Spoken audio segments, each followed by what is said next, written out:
All right. There we go. So, we haven't done a show in a while. We have not. Race is starting in 10 minutes, so I guess we could start the show and talk our way into it. That would probably be best, right? Yeah. All right. So, 107% F1 show. I'm Curtis. That's Bernie. Oh wait, hang on. Oh, sure. Let's start that again. Yeah, you're gonna start again? Yeah, let me change my display name. Oh, yeah. Okay. You good? Yes. All right. I was gonna say, because I'm just sending you. I don't think I have any video editing software, so I'm just gonna send that to you, and you can do whatever you want with it. Yeah, just give me the hard copy. Okay, that's fine. All right, guys. 107% F1 show. I'm Curtis. That's Bernie. So we had talked about this for a while. This being our home Grand Prix because we're Americans. So we wanted to live stream it. We couldn't quite figure it out, but the video will be on Bernie's YouTube probably tomorrow. Yeah, or we could also just make a unique YouTube for this stuff too. It's up to you. We'll figure it out. I was gonna say you have actual viewers on your other one, so maybe we should. Maybe we should put it there. Yeah, we can throw it up there for now. Yeah, we'll do that. Been a while since we've had a show. So we are doing this during the US Grand Prix. So we're both going to be watching it as we do the show. So that's going to be a lot of fun, right? Yeah. But I think probably before the race starts, we probably should get to the single most important thing that has happened since our last show. And that's Alex Albon. Alex Albon back in F1. I was saying, if you guys have been listening to our prior episodes, you know that Alex Albon is a cause near and dear to Bernie's heart. And have we had an episode where we haven't talked about Alex Albon? I don't think we have. I don't think we have either. Yeah, I think it's been literally every single episode. So yeah. Albon coming back with Williams, which I think is probably, that seems like it's probably a fairly good landing spot for him. I feel like Williams is going to be decent next season. Yeah, I mean, even today they're looking better than they normally do. So yeah, even if they're in relatively the same spot, I guess next season as they are this season, which I don't think they will. I think they'll be better next season because they've expanded their partnership with Mercedes, where I guess before they were more or less just getting the engine from Mercedes. Now they're a full-on technical partner of Mercedes. I guess prior to Doralton taking them over, Williams very much wanted their own, the autonomy, I guess. Yeah. But now I think they've kind of seen that, no, it might actually be best to pair up, more seriously with Mercedes. I mean, I think for the first year of regulation changes, I think it's a good idea. Yeah. Yeah. But I think they can use all the help that they can get. So that is certainly true. Yeah. A curiosity. So you're watching this on F1 TV, right? Yes. What's going on right now on there? I want to make sure that we're. It's just ads. It's just ads. Okay. All right. I was on mine. It's Willie T Ribs. So doing a pre-race hype video, which is kind of cool. Oh, okay. So the great Willie T Ribs, who was it? His he had an F1 test with Brabham with when Bernie owned the team, actually.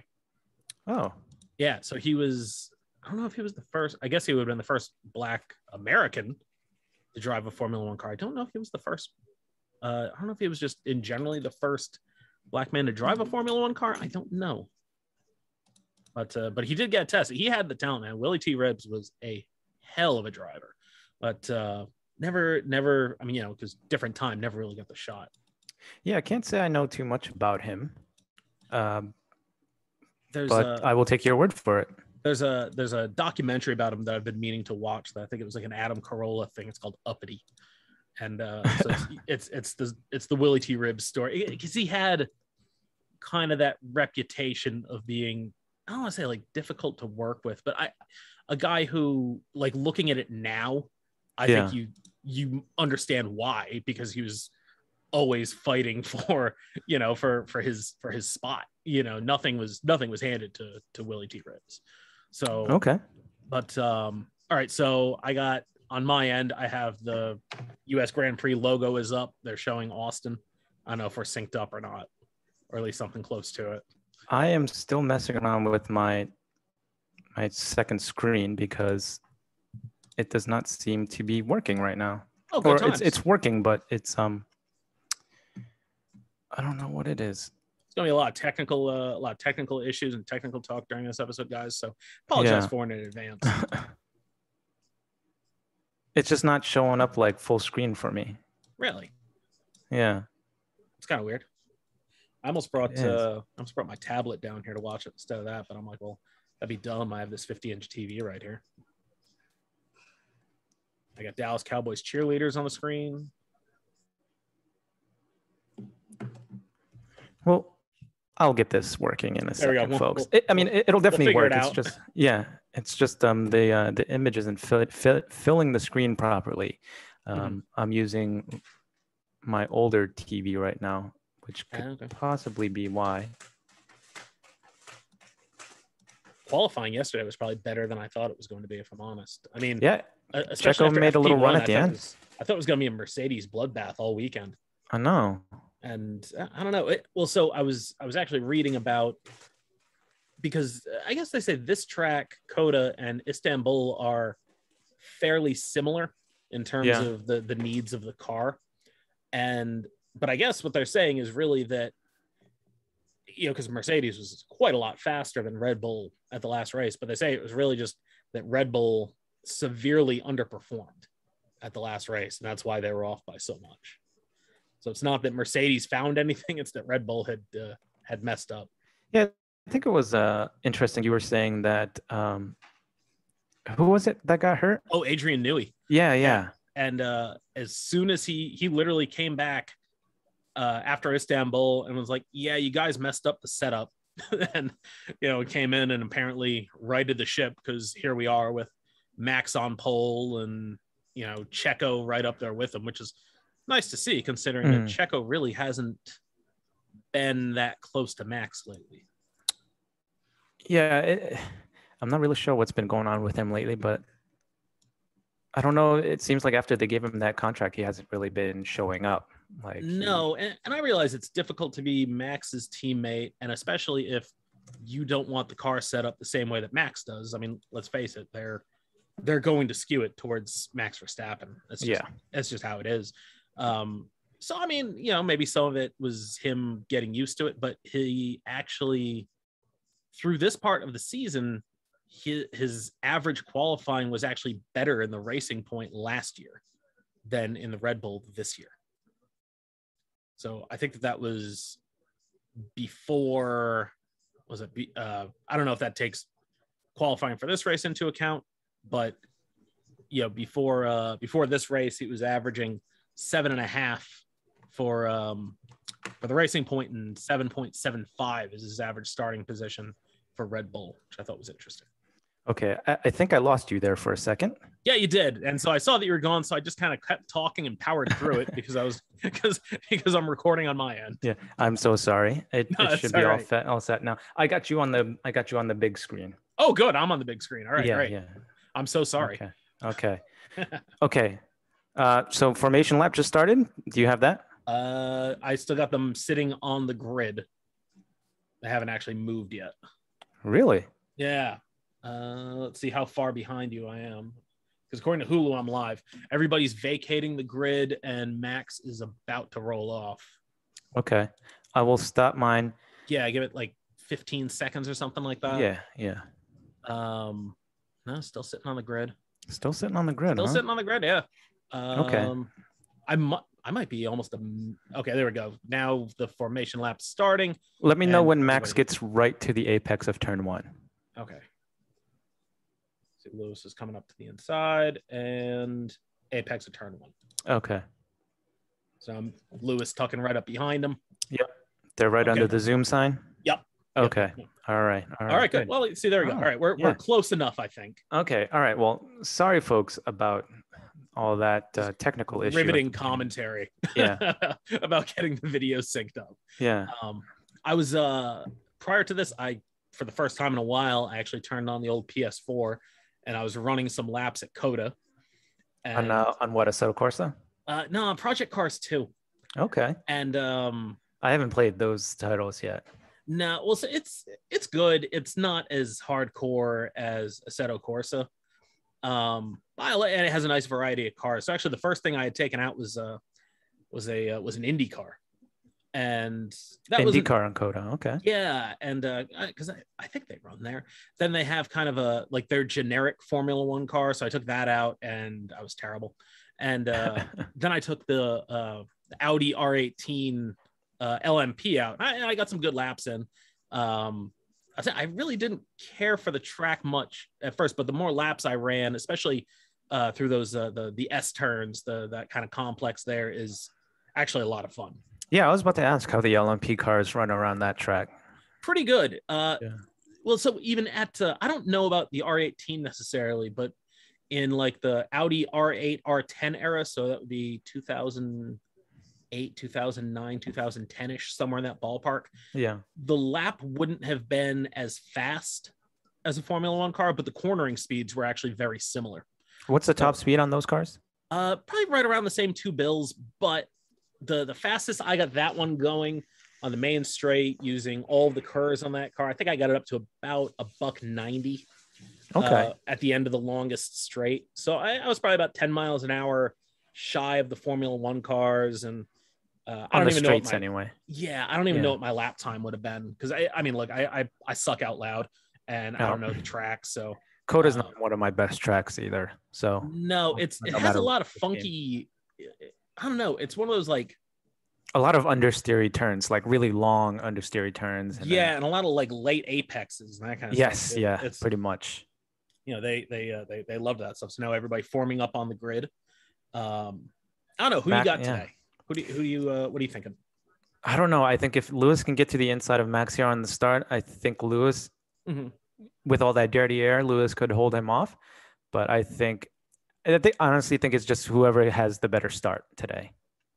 Yeah, I'll be interested to see, because on the medium tires, it looked like the Red Bull was quicker. And Max thought that it felt better on the medium tires. Right. So I think if he holds that lead on Lewis through turn 1. If he can pull out of DRS, because the Mercedes is much quicker on the straights, if he can pull out of DRS within the first 3 laps, Max has definitely got it.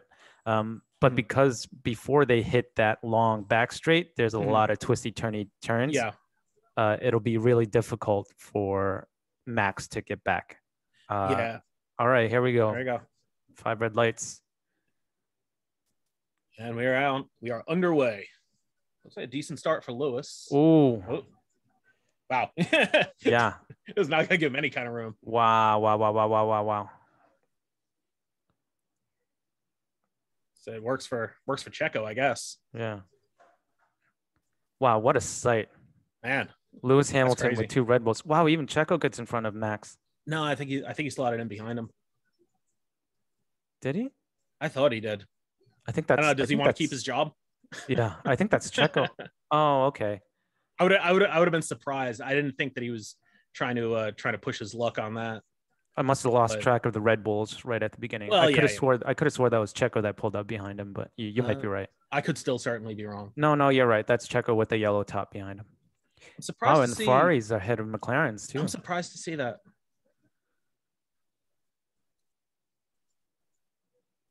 Danny Ricks had a good weekend so far, driving the Dale Earnhardt car. That was cool. Ooh, I'd hate to see them get into a collision here. My goodness. Oh, God. Oof. Ricardo was a big loser there. I don't know. I just like anytime you see a Ferrari and McLaren battle, it just feels appropriate. Yeah, well, I think they're much closer pace-wise this year than any other 2 cars on the grid. So yeah, they've really kind of been swapping back and forth, and which is good to see from those teams. You know, like I don't know, just I feel better when Ferrari and McLaren are actually in the mix every single week. Oof. Wow, Tsunoda up 2 spots and Gasly down 2 spots. That's crazy. You know, I heard Sonoda is apparently the only Honda left that hasn't taken the new Honda power plant. Really? So because they a couple weeks ago they had updated the hybrid system on it. I think specifically it was the battery. And Sonoda is the only Honda powered car still running the old one because because I guess with it coming in halfway through the season or something like that, they're able to introduce it when he needs a new one, but he hasn't had to take a new one yet, so he's still actually on the old hybrid system.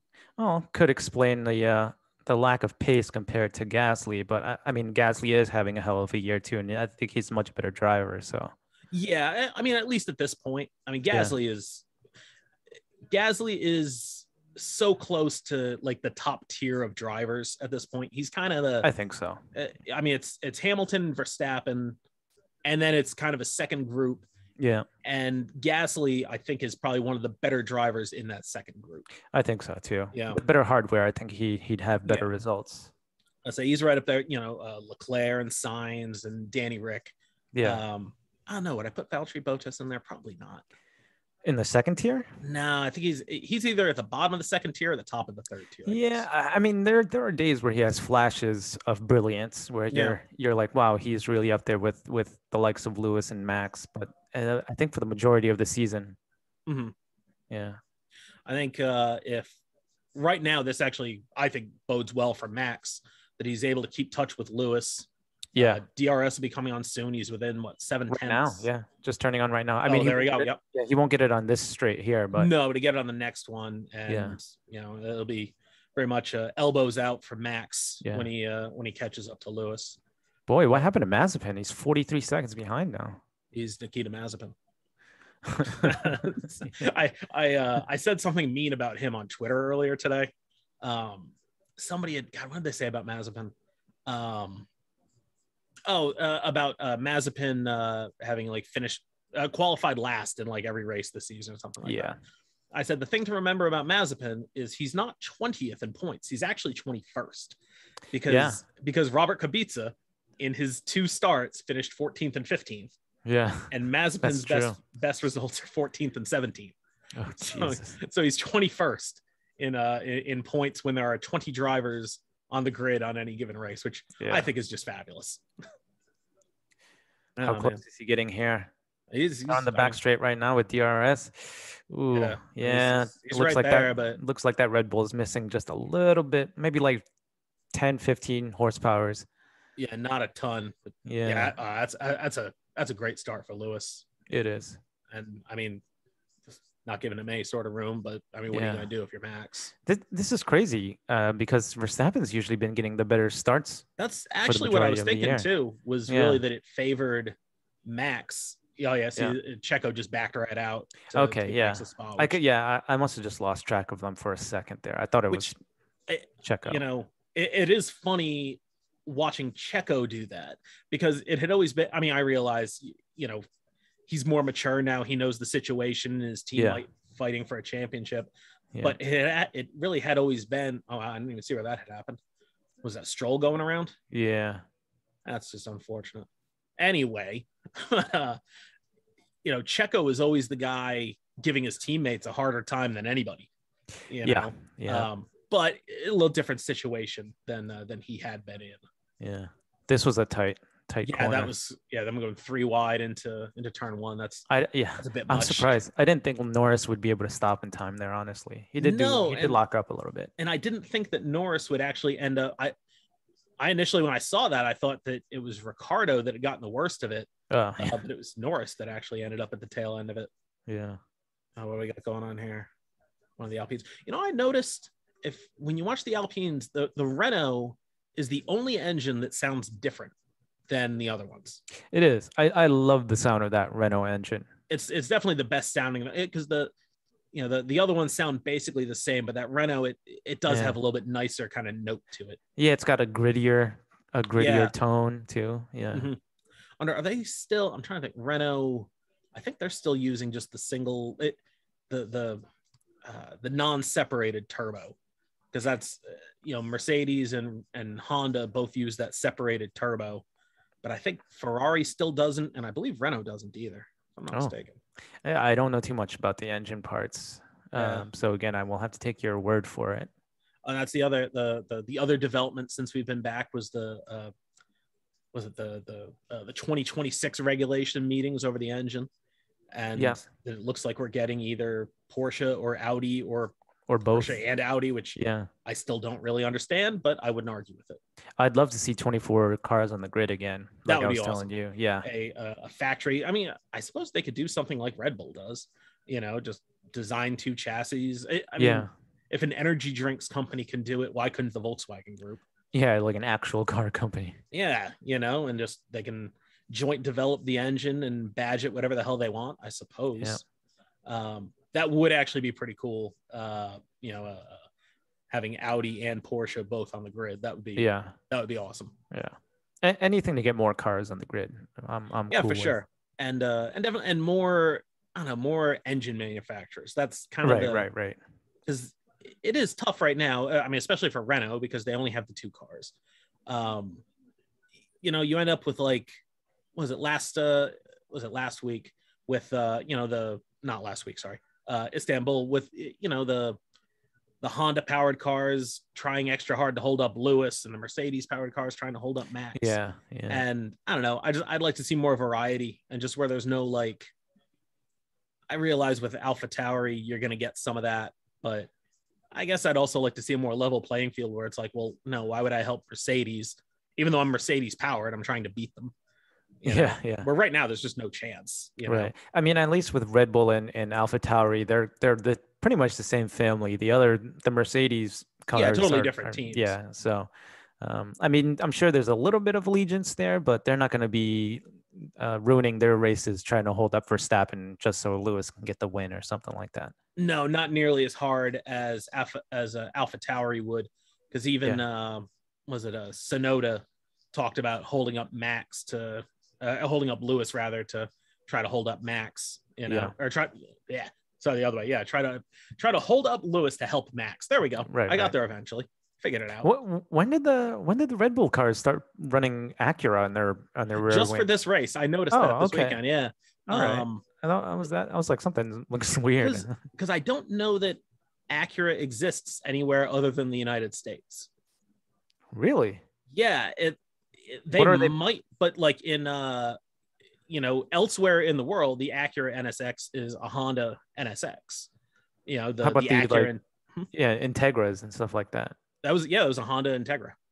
Oh, geez. I never knew that. So, and even like stuff, some other cars where, there's like Euro versions of the Accord. And, that was like what we got here is like the Acura TLX or something like that. Yeah. It's something particular to Americans that, like Acura and Lexus, because Toyota in most other parts of the world, the cars that we get here as a Lexus are just badged as Toyotas. Okay. So that's why they're running Acura on the wing is because America.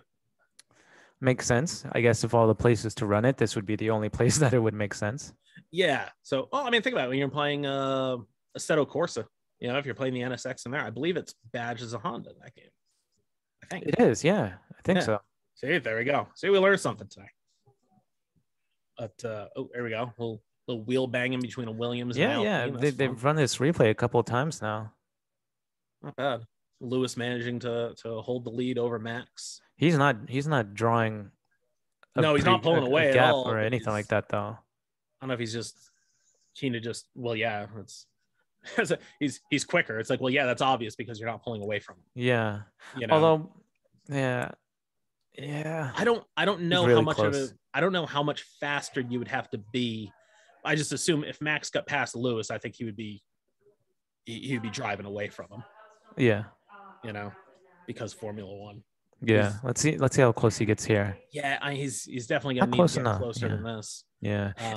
It's a really long straight, but like I was saying before the race started, it's almost like the Suzuka S's or Maggots and Beckett's in Silverstone. Mm-hmm. It's just really hard to follow before that DRS straight. So he's able to pull it out to about 0.8 by the time they get there. And you really, if he was within, half a second or something like that at the beginning of the straight, he'd probably be able to get there. Mm-hmm. Also, the Mercedes still very fast in a straight line. Yeah. Oh, yeah. Yeah. I think through the speed traps, the Red Bulls were like the 17th and 18th fastest. Yeah. During this race. I mean, that's difficult to make that up, even with the DRS. Right. Now it's just I guess because Hamilton can't make a gap there, it'll come down to who blinks first for their pit stop, try to get an undercut and come out in front. Well, it looks like according to Pirelli that we're probably going to get a 2-stop race, which would just be fabulous.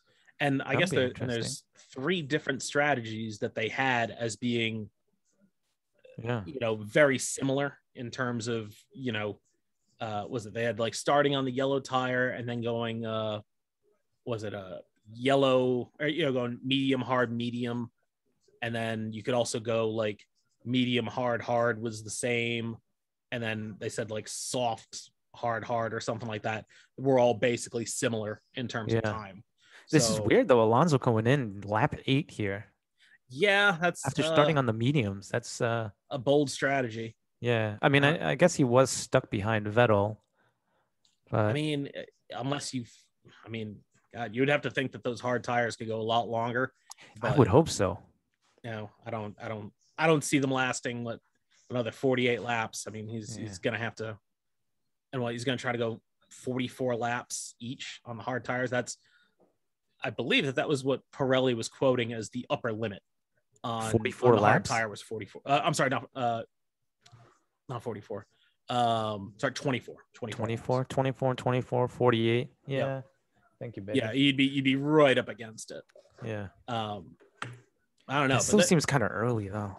Oh, it's very early. I think at that point, why not start on the softs? I think surely the softs could last 8 laps, Well, and they were even talking about the softs had been lasting as a race tire, I think, better than they thought that they would. Yeah. Although the medium is, supposed to be the race tire, I guess. But I guess I don't know what happened with Valtteri. He's actually lost a position since the start of the race, which I didn't think is what would be going on with him. I think he just got squeezed out by the 2 Alpha Tauris. I guess that's kind of been the thing with him and really the difference between a Lewis Hamilton and Valtteri is when Lewis is at the back, he's going to find his way through. Yeah, even in the rain. Like at Turkey. Yeah, almost especially in the rain. That's definitely the closest Max has been right there. So he must have been fairly close to him coming onto that straight. Yeah. I apologize if this turns into an ASMR channel. I just got home from work and I'm eating right now, so I'm gonna try to not shoot directly into the microphone. But some people pay extra for that, so we'll just put the ASMR tag on the video and just timestamp it for people. That's all. Hey, whatever gets me more subscribers. Right? Yeah, we're just trying to get those. Trying to get those views, guys. That's all we're doing here. Mm-hmm. But oh man, yeah, I don't know. I gotta think whoever. I don't know if it's gonna be the undercut if they think they can do that, but I mean, he's just right there with them. I mean, the good thing is that Perez is not that far behind now. No, only 4 seconds back. Yeah, and they have the 2 Red Bulls right behind Lewis, so they have more strategies to work with than Lewis does. Yeah, for sure. I mean, they can bring in Checo, see how see how powerful the undercut is, and then based on that, they can do something with it. Right. Or bring in Checo to threaten the undercut. Lewis might respond, and then maybe you can even go along with Verstappen and try to stretch it into a one-stop race. I don't know how long they would last, but yeah, I don't know. They certainly have options. And a lot of times it seems like you would almost rather not, it's like you just want the one thing that you're definitely going to have to do instead of having to think through all these different possibilities, I guess. I guess for Max right now, it's just stay right on Lewis and try to make him make a mistake. But the problem there is that it's Lewis Hamilton. Yeah, he's doing a pretty good job though. He is. And I'd be interested to know what kind of pace Lewis is running. It's just I'm sure he could go faster, but right now, if he's fast enough to keep Max behind him, I'm sure that's enough for him. Oh, Red Bull coming out. Okay. Oh, well, there you go. There's your answer, I guess. So let's see what happens. They must have thought that they got a gap somewhere. Not a bad stop, but not a great one. I wonder who's going to be stuck behind, though. Are they still going to come out in front of Leclerc? No. Maybe right behind Ricciardo. Yeah, no, he's going to be behind Ricciardo, which is not great. But I think Ricciardo's outside of Leclerc's DRS, so yeah, I'm sure should Max be a pretty will be easy able to get pass. him. Yeah. He can't be held up by him for all that long. Be interested to see if Hamilton responds immediately or what he's going to do. But coming out behind Ricciardo is not the best. Although he'll probably, I'm guessing Max is going past Danny Rick, probably coming right out of turn 11. Oh yeah, he's already 6/10 behind. So yeah, so he's just going to go right past him. Here we go. We'll watch it happen right here.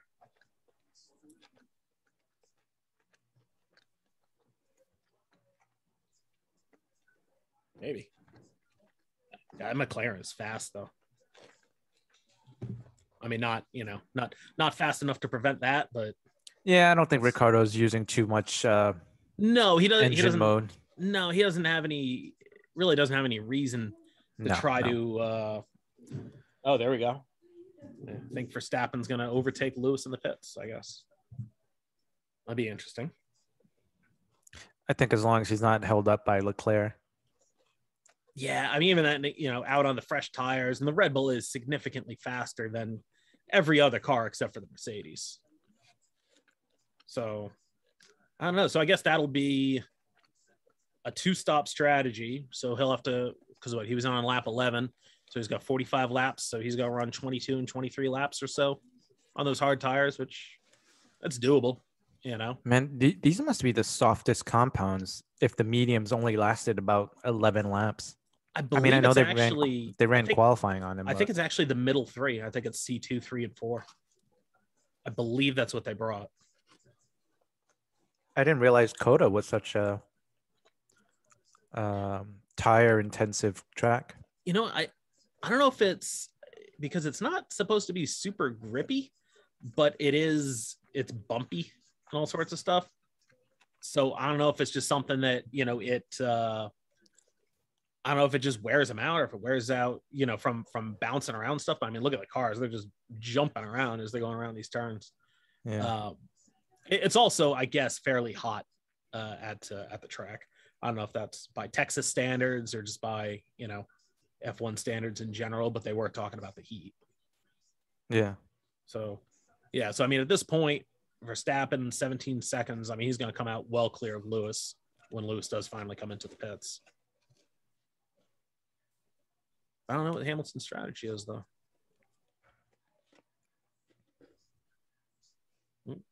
Checo's coming in. Yeah. On to the medium. Interesting. So it's going to be a different strategy for Checo and for Max. I like it. Split them. Why not?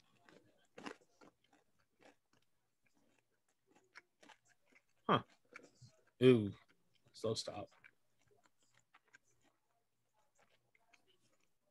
Still under 4 seconds, but obviously not the 2-second stops you're used to with Red Bull.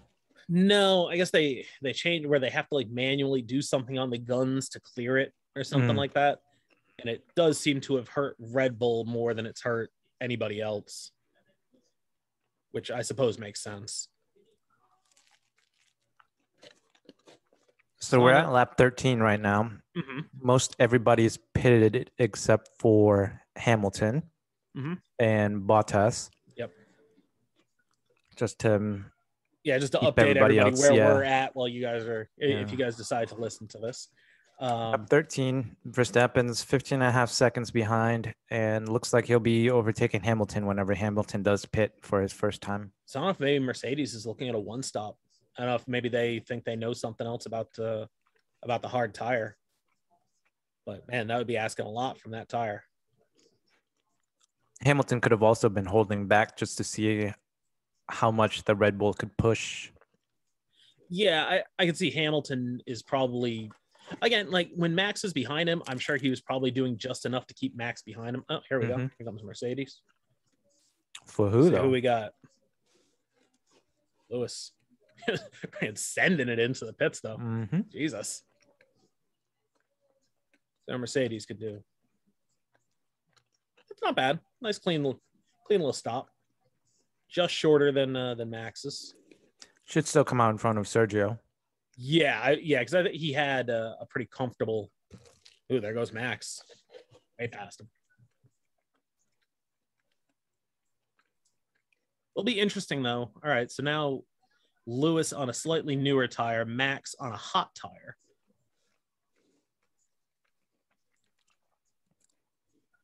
Oh, 6 seconds. That could be the deciding point right there of the race. Yeah. Now Lewis is 6 seconds behind. So, I mean, can he claw it back, or does Max pull away from him? Because, I mean, I think we could tell Max was quicker.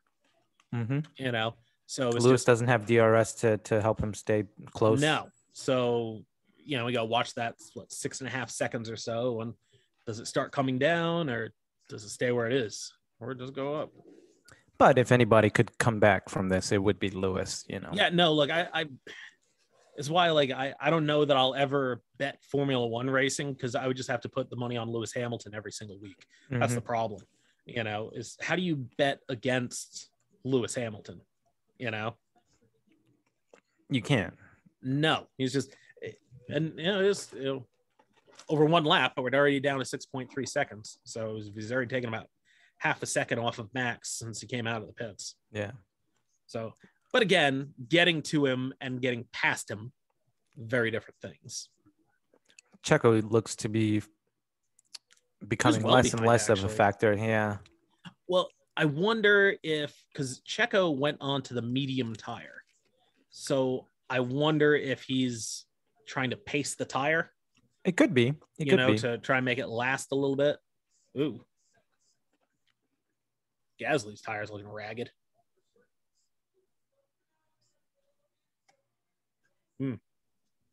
He's had bad luck this season. Man. Gasly. He has not had any luck.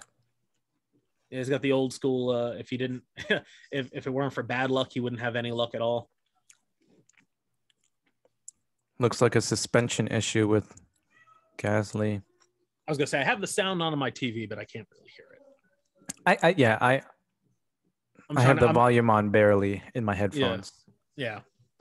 But you see that Zach Brown got the Monza tattoo? I did not. Yeah, he followed through on his bet with Daniel, letting him drive the Earnhardt car this weekend. And he also followed through on Cyril's bet with Daniel, apparently. And he and Daniel went to a tattoo parlor in Austin, and Zach Brown got a tattoo on his left shoulder of the outline of Monza. Zach Brown seems like such a cool guy to work for. He's the best. Like, it's one of those, like, if you're going to work for any team, you'd want to work for McLaren. Just Zach Brown seems like the best kind of boss. Yeah, he is. Laid back, one of the more laid back Americans, I would think. Oh yeah, no, he's awesome. You know, so he got that. It's got the date on it, and I don't know if anybody's heard from Cyril. I don't think so either. He never did get his tattoo with Daniel, which is a shame. I see why he left Renault now. because he didn't want to get the tattoo. But yeah, because what was it? They brought in somebody from like MotoGP or World Superbike to replace him. Which I'm like, oh, okay, that's fine. Valtteri finally coming into the pits. Mm-hmm. See who he's going to come out behind. That'll be interesting.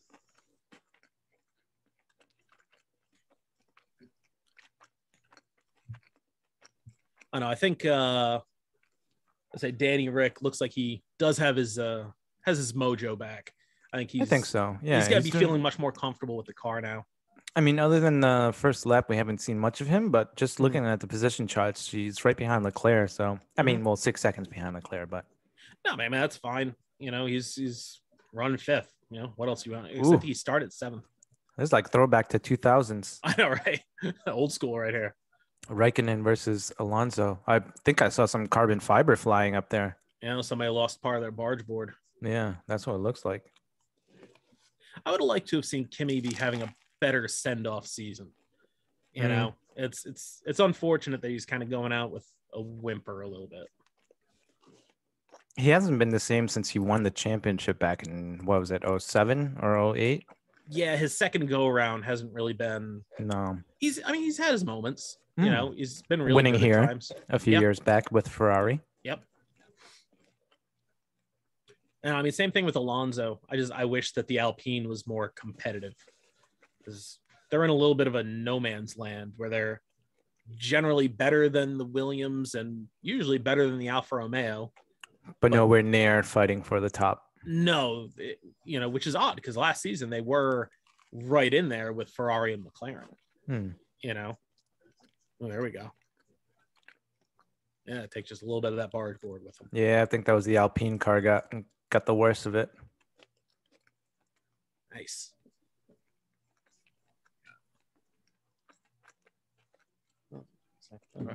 Oh no, looks like the Alfa Romeo lost a bit of carbon fiber. Good good hard wheel to wheel racing, you know. Yeah. I said neither of those guys give a shit. They don't care. No. Fernando Alonso down there. I don't know. It just seems like seeing Fernando Alonso running around in 14th. It feels like a waste to me. I mean, let's hope that Alpine has a better car next year. Even if they were just fighting for like P6 and P5 every week, that'd be fine. If they were right up there in the mix with McLaren and Ferrari, I would feel fine with it. You know, it's just, I don't know, especially a guy like Alonso, just doesn't feel right to have him that far down the order. No. You know, but I don't know. I guess it was worse when he was at McLaren Honda and just, you know, driving around ranting about a GP2 engine. That was I think he was just so done at that point. He just didn't even care anymore. I'll tell you, man, what a job by Honda though, you know, sticking with it. And I mean, what do you expect? The Japanese, you know, they don't Honda, give up easy. No, Honda was going to figure it out eventually. I think McLaren was just a particularly bad partner for them. That was before Zach Brown, right? You know, I don't know. I'll have to look that up later. I could not tell you. But McLaren had this vision where they wanted this super tiny packaging on the engine. I think they said size 0. And it created all these problems for Honda, especially just, you know, Honda just returning. And and they don't have any other cars to test with besides McLaren. And that was intentional by McLaren, where they were banking on Honda catching lightning in a bottle, you know, and, you know, with this, they thought that the Honda engine was going to come in and it was going to be like Braun GP, you know, and they would be the only ones that had it. But they really did themselves a disservice by only giving Honda, you know, 2 cars worth of data. And, you know, and the engines were dying halfway through the race. So they weren't getting nearly enough data. And as you see, you know, then finally they get it into multiple cars with AlphaTauri and Red Bull. And here's Honda with arguably the best engine on the grid. Yeah. And, you know, and Honda has even said Red Bull has been more accommodating for them than McLaren, where McLaren wanted to just give them a spec, and that was what it was. Where I guess Red Bull is more inclined to, you know, what can you do? What can we do? You know, working with them rather than just, you know, like I said, just giving them a spec and then having Honda turn up with a motor. Yeah, I think at that point, Red Bull was just willing to do anything to get away from Renault. Yeah, they did not like Renault. And I think because Honda was more accommodating than Renault, that made Red Bull more wanting to work with them to come to a solution. I mean, Red Bull, they were running Ferrari engines for a while, weren't they? Prior to, I mean, like way back. Yeah, before Renault. I think they were, or at least the Toro Rossos were. The Toro Rosso was running a Ferrari while Red Bull was running a Renault. Okay, so if I'm not mistaken, this is the first time that they've actually run the same motor. I think so. If you go way back to when Red Bull first showed up, because Red Bull is the team that was originally Stewart, and then became Jaguar, and then from there became Red Bull.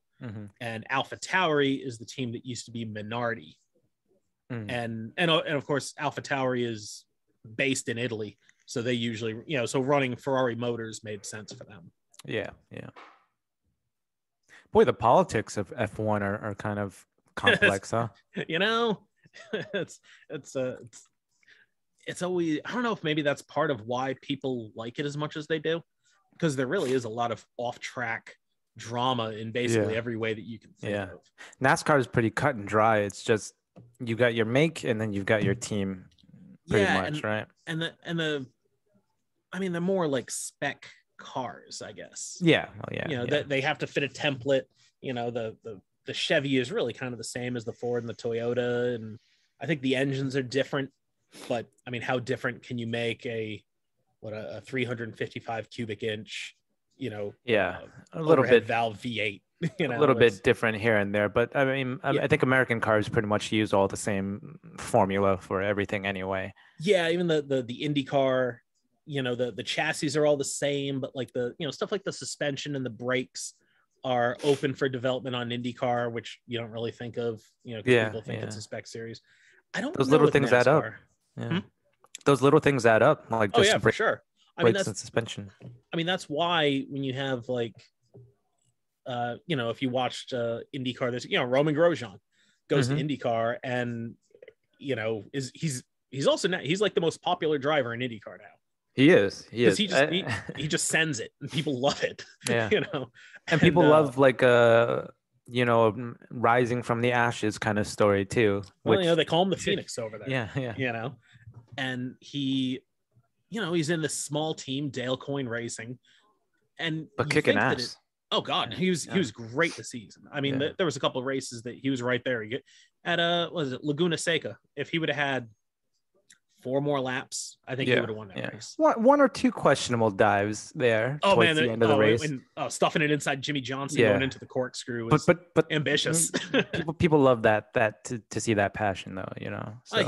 He made passes. I mean, like, for me, one of the greatest passes of all time was at Laguna Seca. It was Alex Zanardi on Brian Herta, and it was going into the corkscrew on the last lap.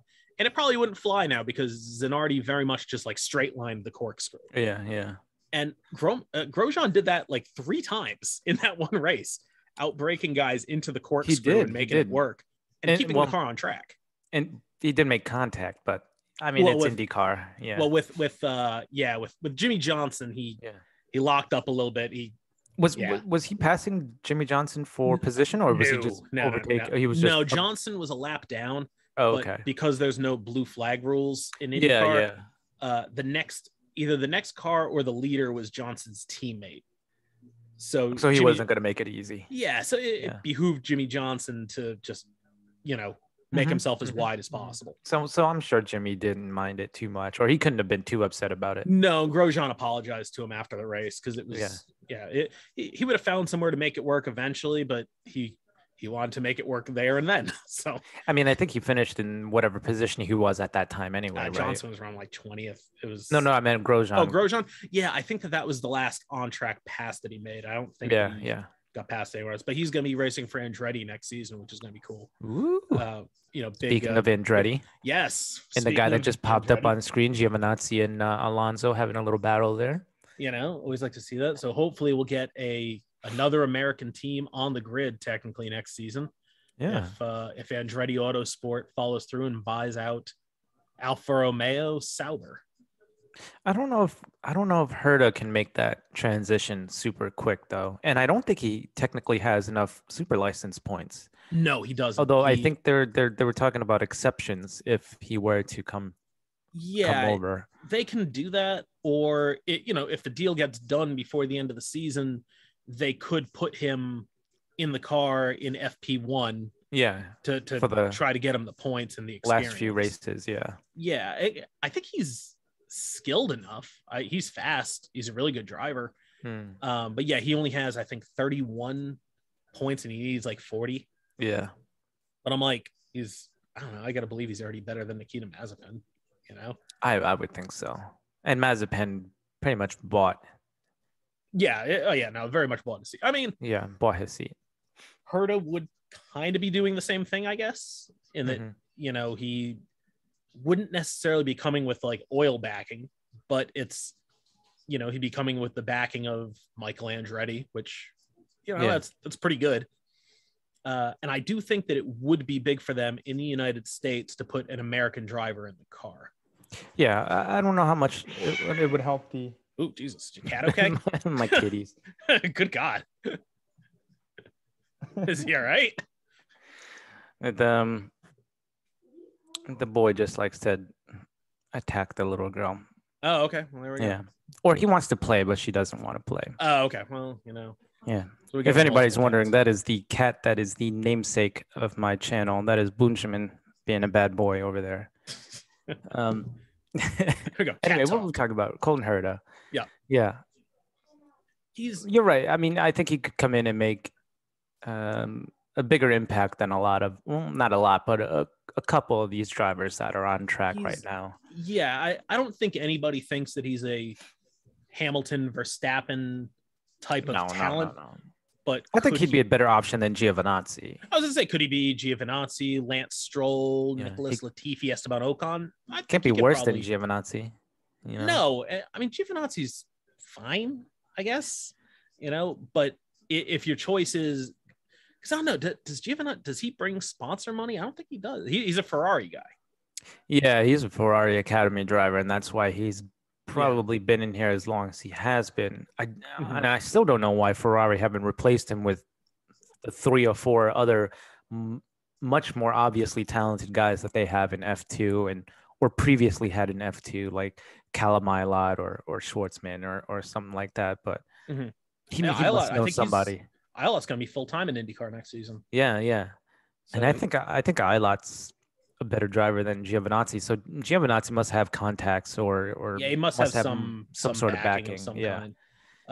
To be able to stay in for quite as long, because he came in before Leclerc did, and Leclerc pretty much shot to the top while Giovinazzi's been sitting in the back. Yeah, I mean, Leclerc is a legit talent. Yeah. I mean, if you put Leclerc in, you know, a Red Bull or a Mercedes, Leclerc would win races like Verstappen. Oh yeah. All right. I mean, he kicked the crap out of Vettel 2 years in a row. Yeah.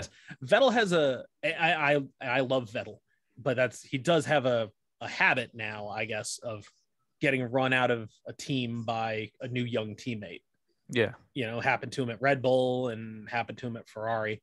Not going to happen at Aston Martin as long as his teammate's Lance Stroll. But yeah.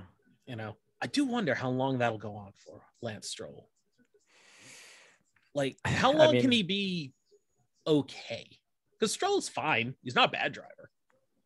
I think as long as if Vettel's not, let's just say this, if Vettel's not finishing that far ahead of Stroll, I think Lawrence would be okay with keeping his son there. But if Vettel is winning races like every other week, and Stroll is finishing P10, I can see him kicking him out at that point. But because they're not finishing so far apart, I think Lawrence can kind of argue. Yeah, you can hide him a little bit. Yeah. Where, I think anybody who thinks that Lance Stroll isn't talented enough to drive in Formula One is wrong. People forget when Lance Stroll was a rookie at Williams, how highly people spoke of him. And, you know, because it was before his dad owned the team. And obviously he was there because of Lawrence Stroll. Yeah. But he came in, he was really, really good his rookie season. As good as can be at that point. I mean, the Williams wasn't total trash yet at that point either. So right. But he was, at the time, everybody watching said, oh, wow, Lance Stroll's really good.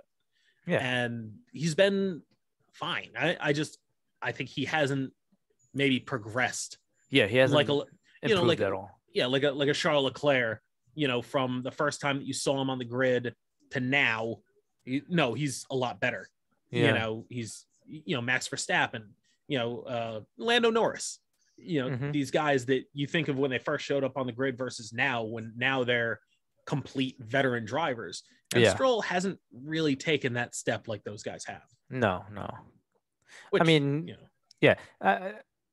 let's not pretend like these other drivers didn't have money backing them and no, look, everybody is here because they had money. There's nobody on this grid that's poor. Yeah. But at least they've showed some sort of improvement and have gotten on the podium consistently for like even a short period of time, like in 5 races. I think Norris has pretty much finished behind the Mercedes and Red Bulls and hit a couple hit podiums consistently enough to where now he's considered one of the better drivers on the grid. But Lance Stroll, I know he's been on the podium quite a few times, but I think it's only been like once a year. Yeah, he's been there a couple times. I think probably the best moment for Stroll is probably still that pole position. And I don't know, I think anybody that gets a pole position when it's raining, you can drive a bit. Yeah. They got the timing right, the tire right and all that stuff, but that doesn't just happen as like a fluke. He's one of the best drivers in the world. I think so. Anybody that drives Formula One, you're probably very, very good. Yeah, just compared to the other guys. I'd say Nikita Mazepin. If Nikita Mazepin goes almost anywhere else other than Formula One, he's, except for here, he is probably the best driver at almost any track that he shows up on any given day. I will use a Brian Scalabrine quote here. I like a Brian Scalabrine quote. Where Brian Scalabrine, when asked about all the taunting he got for being a bench warmer, responded with, "I am closer to LeBron James than you are to me." Yeah. Yes. He's right. Yeah. Nikita Mazepin is closer to Lewis Hamilton than the rest of us are to Nikita Mazepin. Yeah. So, you're exactly right about that. Yeah, that's an A+ Scalabrine quote too. for non-Americans, he's the white Mamba, baby. Yeah, he was a bench warmer, journeyman for several teams in the NBA. The whitest man on earth. Yes, whitest man. I think you could call him a ginger. I think he had red hair. I believe he is a ginger. He was a redhead. That's accurate. Yep. Yes. But yeah, he draws the ire of a lot of NBA fans because he's pretty much been a bench warmer playing garbage minutes at the end of games. But still much better player than the people trash talking him are. Yeah, not even close. Brian's got, if those people were playing Scalabrine in a game to 21, it would be 21-0. He did do that. He called it the Scallenge. I think it was Sports 98.5, the Sports Hub. Yeah. Yeah. They did a challenge and they called it the Scallenge. They had people from New England send in audition tapes of them playing basketball, and Scalabrine picked a whole bunch of people. And these guys weren't scrubs. These guys were like former Division I college basketball players, and he beat them like 11-1. Just beat them like a drum. 11-3, 11-0. Yeah. So gained a lot of respect for that guy that day. Even more respect than I had for him beforehand. Like Lance Stroll, Brian Scalabrine, the basketball player, was fine. Yeah. He belonged there. Yeah. He's not going to blow you away. No, for sure not. But, I mean, just because his dad bought him the seat doesn't mean that he still didn't have to earn that F3 championship. He still had to go out there and race. Yeah, look, if he was a bad driver, he wouldn't have made it there. Yeah. That's just kind of what it is. I wonder if Hamilton might have just had like a lockup or an off, because he just lost like 0.7 to Max at some point. Did he? He's closing in though. He was catching up to him, but he was like 2.5 seconds, and now I see it's 3.5. And Perez is falling back now too. 12 seconds. I think he was about 6. Hamilton was about 6 seconds behind Verstappen, and I think Perez was about 10 seconds behind Verstappen. Oh, what happened? Why we got a VSC? I'm not sure. Who is it for? I don't know. Oh, something on the track. Oh, that'll be a short little VSC, I guess. That's ending. All right, so now we're at lap 20. What was it? Lap 28? Yeah, somewhere in that ballpark. We're about halfway through. Yeah, we are halfway through. Yeah, lap 28 VSC. So just to keep you updated now, Gasly has DNF'd, and the standing order is Verstappen, Hamilton, Perez, top 3. Leclerc, Ricardo in P5, Sainz in 6, Norris in 7, Bottas in 8, and Tsunoda and Raikkonen rounding out the top 10. Then you have Alonso P11, Vettel P12, Russell P13, splitting the Aston Martins with Stroll in P14, Giovinazzi, Schumacher, Latifi, Ocon, and Mazepin. I'm surprised to see Ocon that far down. I know he had some front wing issues at the beginning of the race. Yeah, he did come and get that wing changed. Yeah. Good run from Mick so far. Yeah. He was was in qualifying when Vettel was held up by a Haas. Was it Mick? No. Oh, okay. And that's what they were speculating about, because Vettel was on the radio. It was like, oh, what a dick. Yeah. and they're like, oh, I hope it wasn't Mick.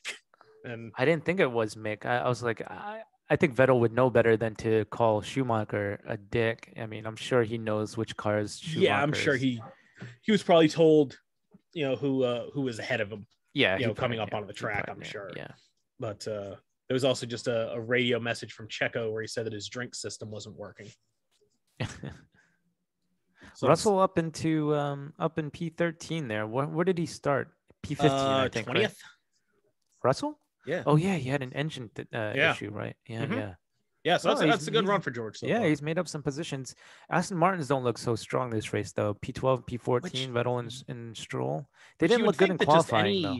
You would just think that any track that favored Mercedes should be good for Aston Martin, but Aston Martin really just has not got their shit together this season. I don't know what the issue with their car is, because some races they look really, really quick, and then there's races like today where they're not even battling, not even close to battling for points. He's 12 seconds behind. Yeah, and it's a track that you really think should suit them.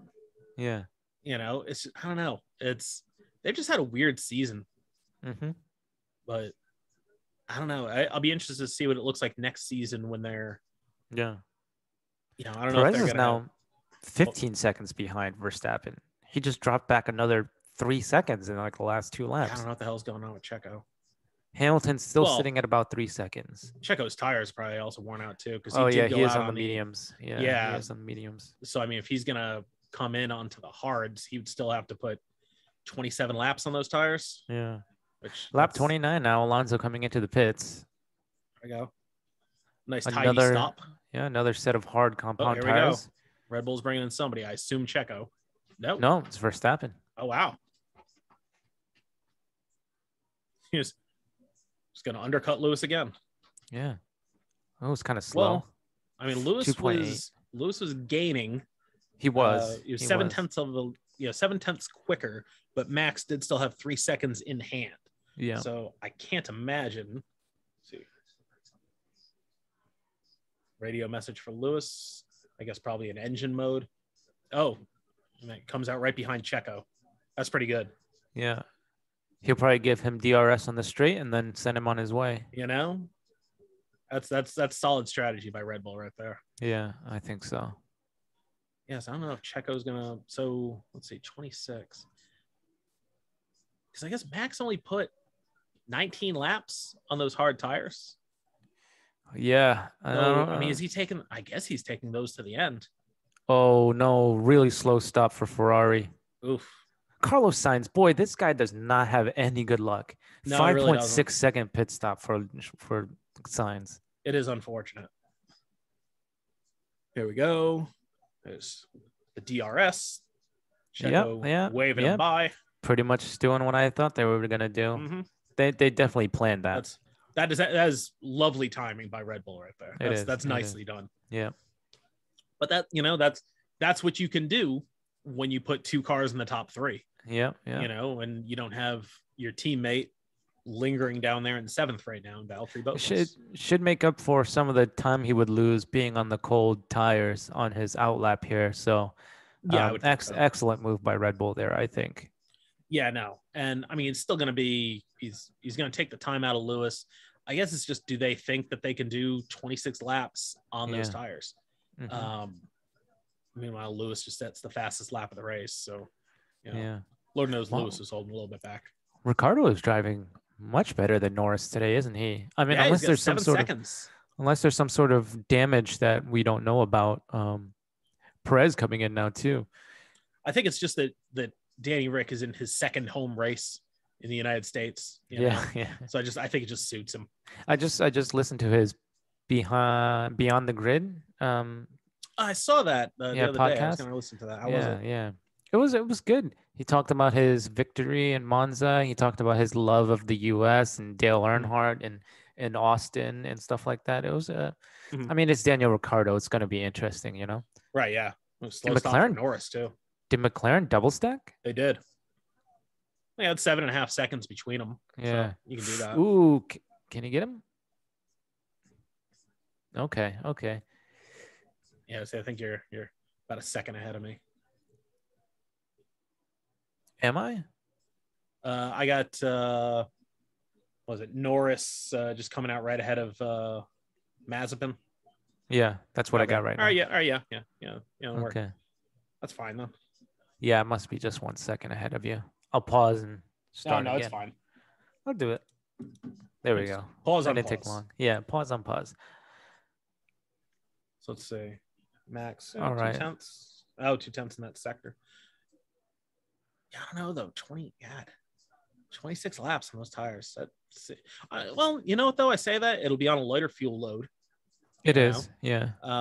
Yeah. So maybe maybe you could do it. Maybe. I don't know. So Leclerc is still in P3 now, just courtesy of not having stopped a second time just yet. So he'll drop behind Checo.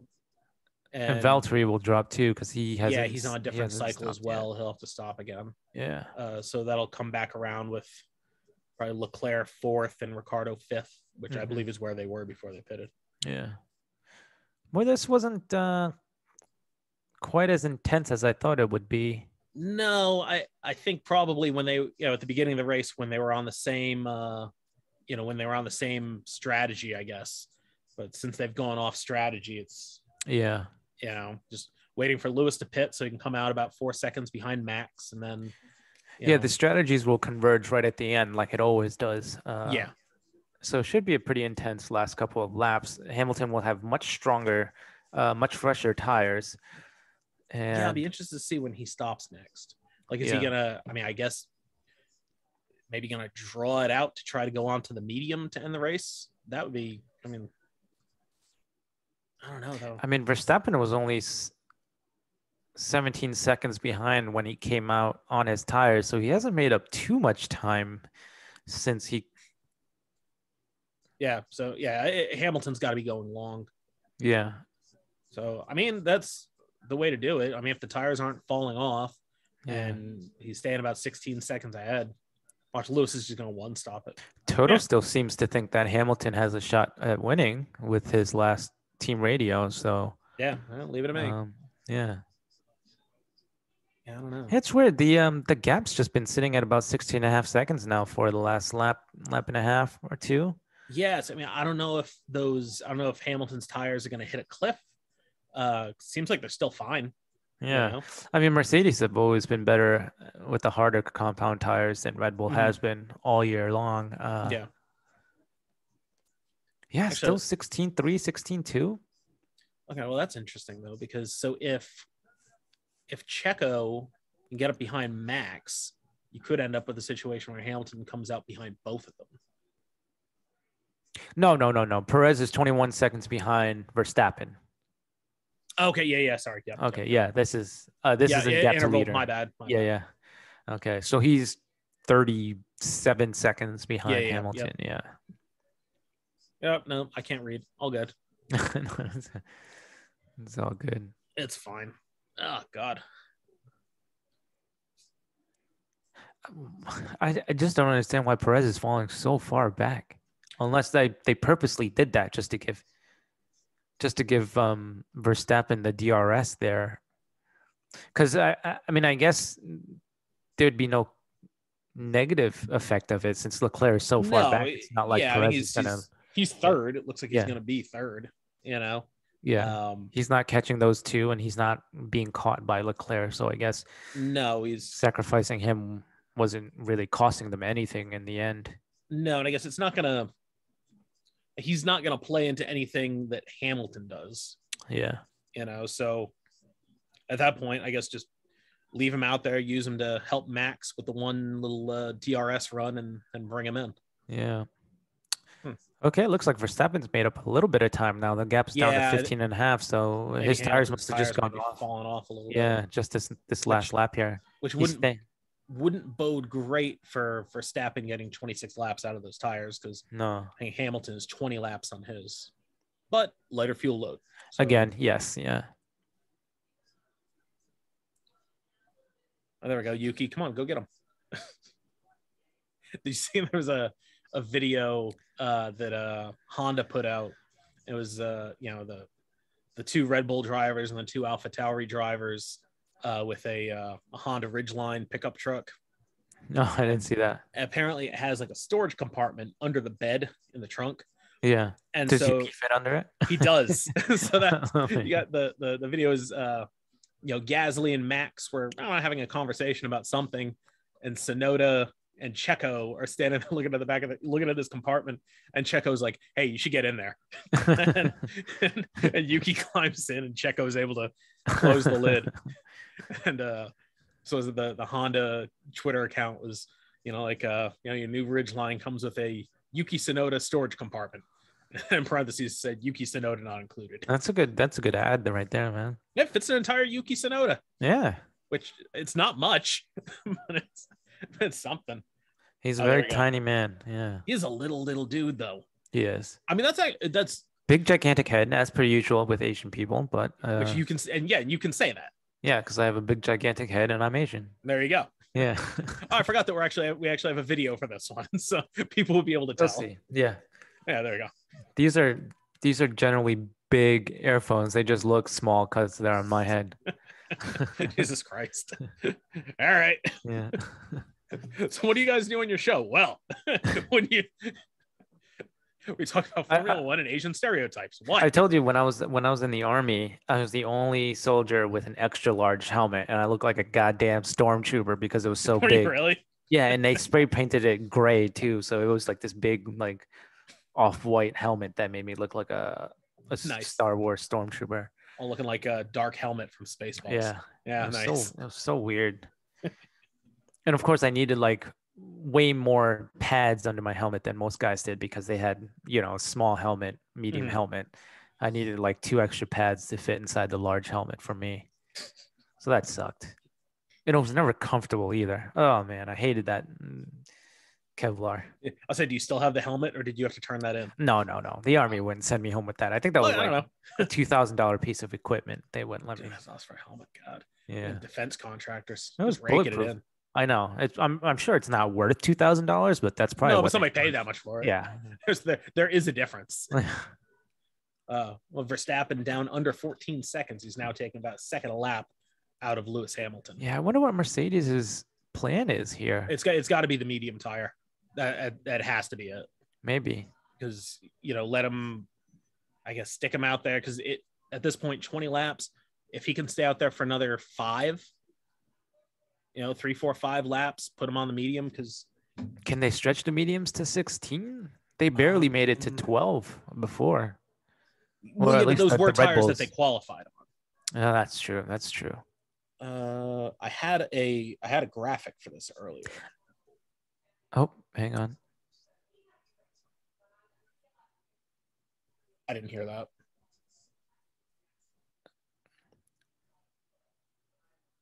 Okay. 6 seconds inside Hamilton's window. So let's see. Stop window, I assume. Hamilton still has a new set of medium tires for use if he wants them. Okay, so that should stretch to 16. And then I'm trying to find where somebody. All right, here we go. So they say the medium should go up to 20 laps. And they say the hard should be able to go 37. That's 20 laps. I assume if you're not pushing every single lap.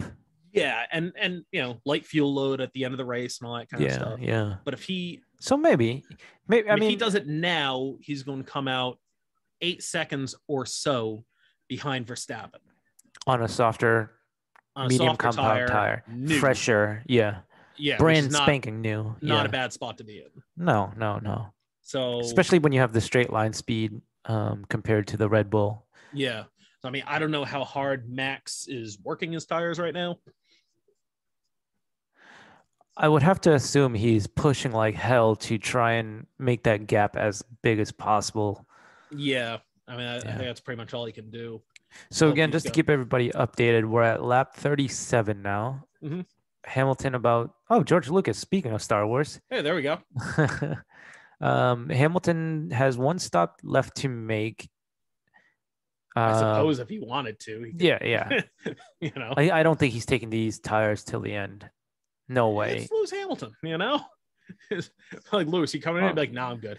Well, at this rate, Verstappen's closing in almost a second per lap, and there's 20 laps left to go. Mm-hmm. I don't think Hamilton holds him off if he doesn't make one more stop.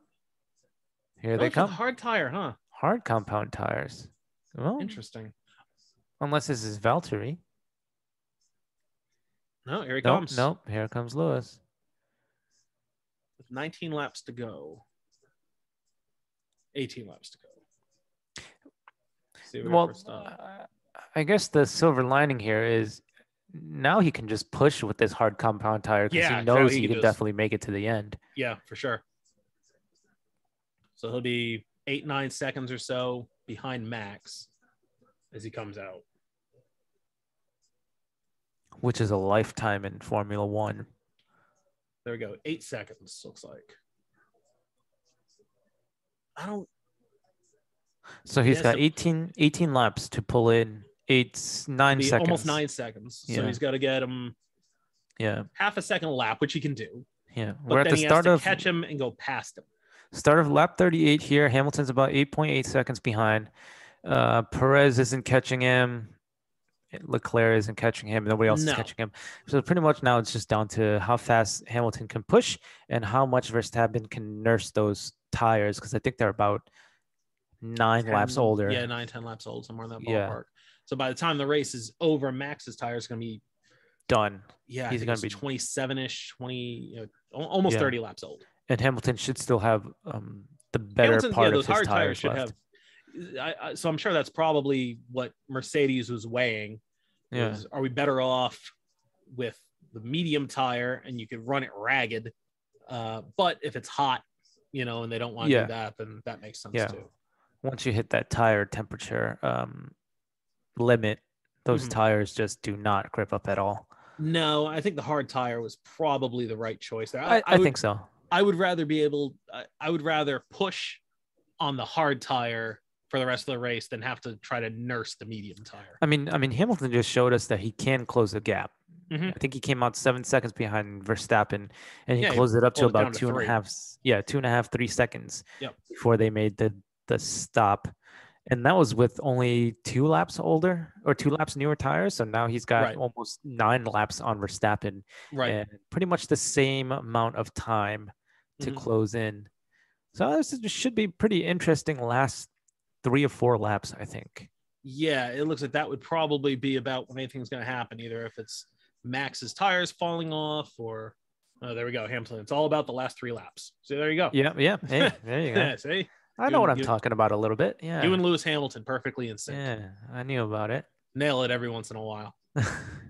I mean, I am one of those guys that after the race, I will go through and watch everybody's onboard camera and listen to all the strategy stuff in the team radios, read the articles, watch Jolyon Palmer's analysis on F1 TV. So, yeah, a little bit. Is he a better analyst than he was a driver? So. Much better. Much better. He's probably one of the, I would say, the best F1 analyst right now. Really? Jolyon Palmer, huh? Yeah. He's not biased. I don't think he's biased. You would think he'd have an agenda with Fernando Alonso after maybe a little bit, but no, he's not biased. He praises Alonso during the Hungary race. He praised Alonso's defense, whereas I think somebody like Nico Rosberg is. Yeah, you can see a lot of times he has a little hair across his ass. Yeah, a little axe to grind when he talks about Hamilton or Mercedes, the way Mercedes treats their drivers. But Nico's not really known as an analyst anyway. He's more of a shit pundit. stirrer. Yeah, he's a talking head. I like Nico a lot. I do too. I should say I like him a lot now. Because Nico, I didn't like him when he was going up against Lewis, but that's because I think he started a lot of the shit. But anyway, go ahead. What were you saying? Well, no, well, he definitely did. Yeah. I mean, I remember. God, I can't remember what you might remember what track it is. It was Hamilton trying to go around the outside of Nico, or on like a slow like hairpin turn, and Nico just not turning, just running in deep, just going straight. And then, I think that was Austria. Okay. Turn 2.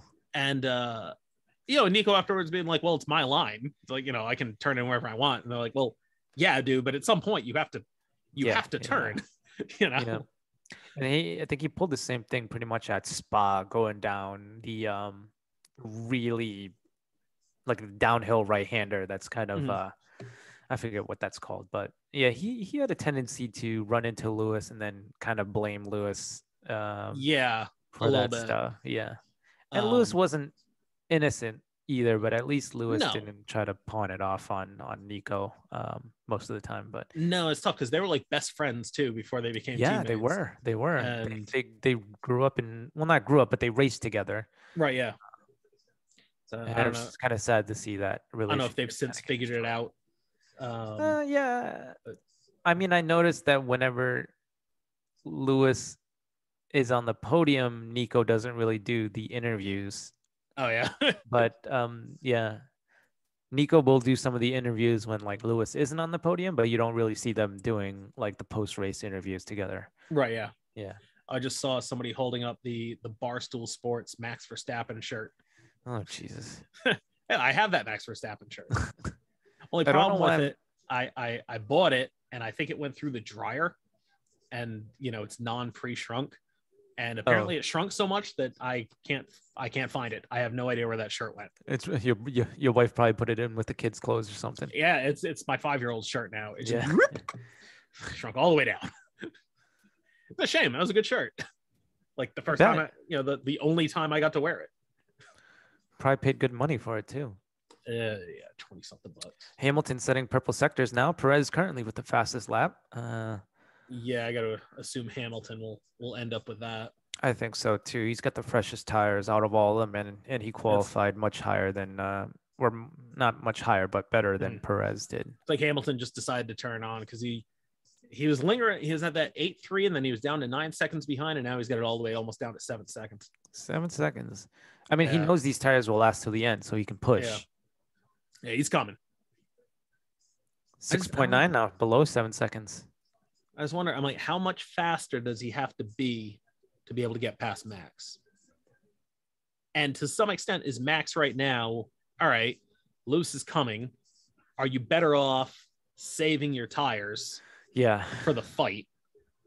Let him get there and then use up his tires, Yeah. Because he will burn through his tires quicker being the following car. Yeah, definitely. Oh, Hamilton just pipped Perez for the fastest lap. Yep. Yeah, and the gap's now down to 6.2. Well, on the other hand, because Checo only has 10 seconds over Leclerc, I was going to say if Checo ended up with a gap, they could bring him in at the end to try to take that point. I'm sure they will. Although, well, if he gets the gap over Leclerc. Yeah, Leclerc's only 10 seconds behind. Right, because if not, I mean, they still have the Constructors' Championship to play for. Yeah. Although Red Bull have said that they're focusing on Max, not the Constructors' Championship. We're seeing a great battle right now between Sainz and Ricciardo. Mm-hmm. See, I love the McLaren-Ferrari battles because the cars are just fundamentally different. Yeah. The Ferrari feels like it should be, a car for lower speed corners, and the McLaren seems very fast, but just they end up being, there you go, black and white flag for Mazepin. What a shot. That's per usual. And Ocon now back into the retiring pits. The car. That was a rough race. Yeah, it didn't start out well. No. Lap 1, the race was pretty much over at that point. Meanwhile, Hamilton, 5 seconds. Yeah, gap's down to 5 seconds. Max does not have a set of soft tires. No. Because I'm like, well, if you think he's going to get there. Yes. Verstappen still can't get by Tsunoda?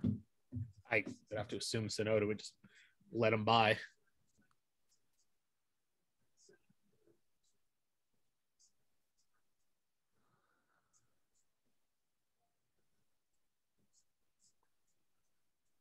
Oof. I wouldn't be surprised if why did they shut that off when Sainz was on the outside and they shut off the picture-in-picture? Oh, I don't know. That's funny. I didn't even get the picture-in-picture. What are you watching on? Are you watching the ESPN broadcast? Yeah. Oh, okay. I'm watching the Sky Sports. Oh, really? Yeah. Oh, what do you have right now? I have signs and I have signs on the screen. Yeah. Ricardo right in front of him. Yeah. Because I think there's only one feed, if I'm not mistaken. Yeah, the commentary is just different. And I think you get picture-in-picture. I don't get picture. Oh, you don't get picture-in-picture. No. Oh, okay. Yeah, while they were showing Max, they were showing this right here, picture-in-picture. Oh, yeah. And they cut it right here. right after that contact was when they cut it. Yeah.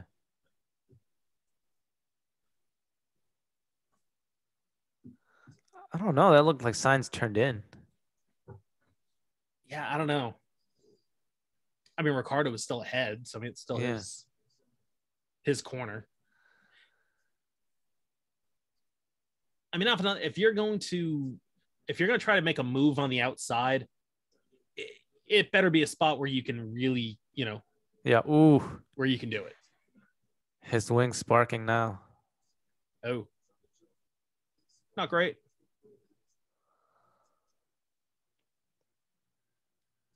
Ooh. It's going to be losing a little bit downforce to the corners there. Mm-hmm.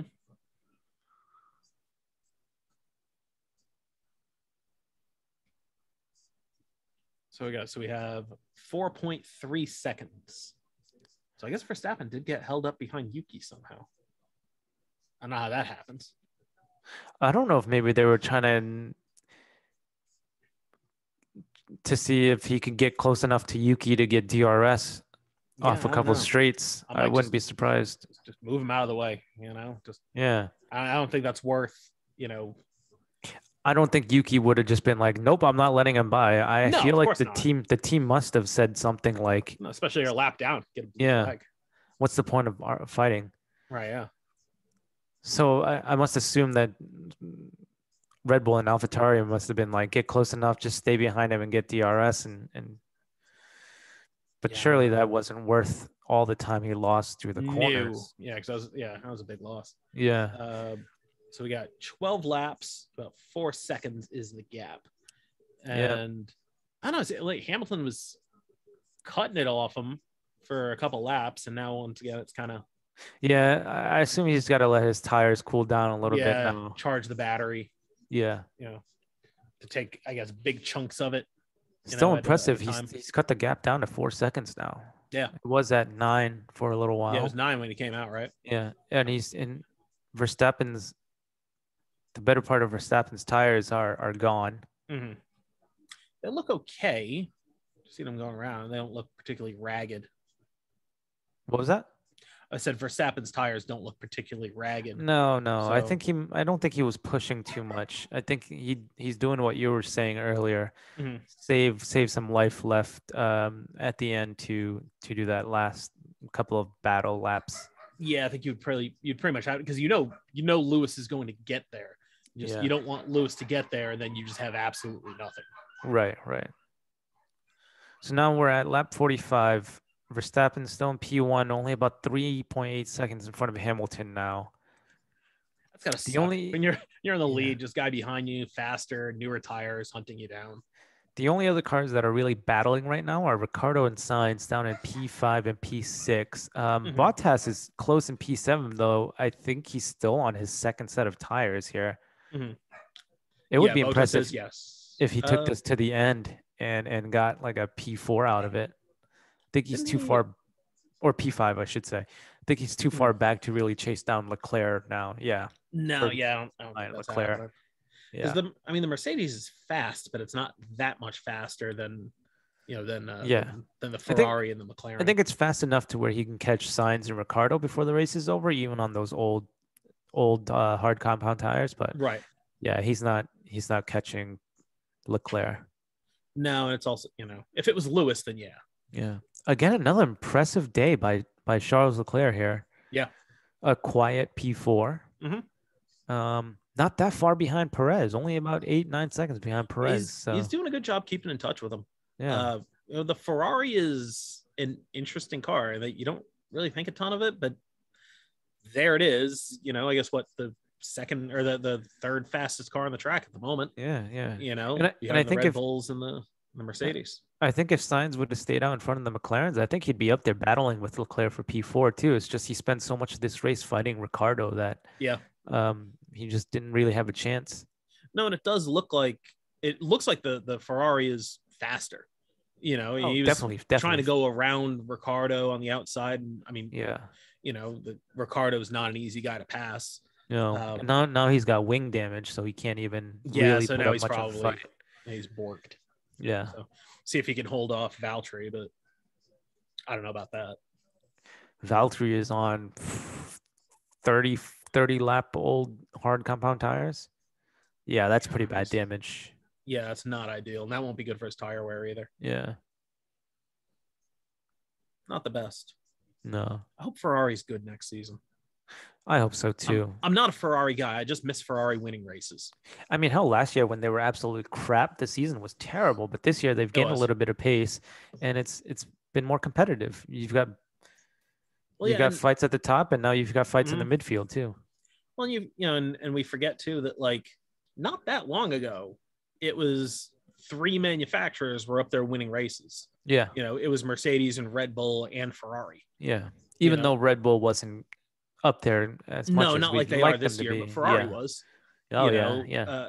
I mean, not as strong as Red Bull is this year, but Ferrari was capable of, before the FIA banned whatever it was that their engine was doing and cost them 60 horsepower. Even in 2017 and 2018, I think there were points where Vettel was at the top of the drivers' championship for a couple of weeks.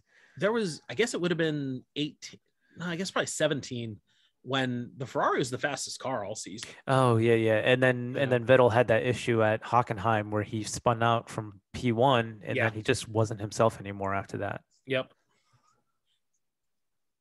Oh, there we go.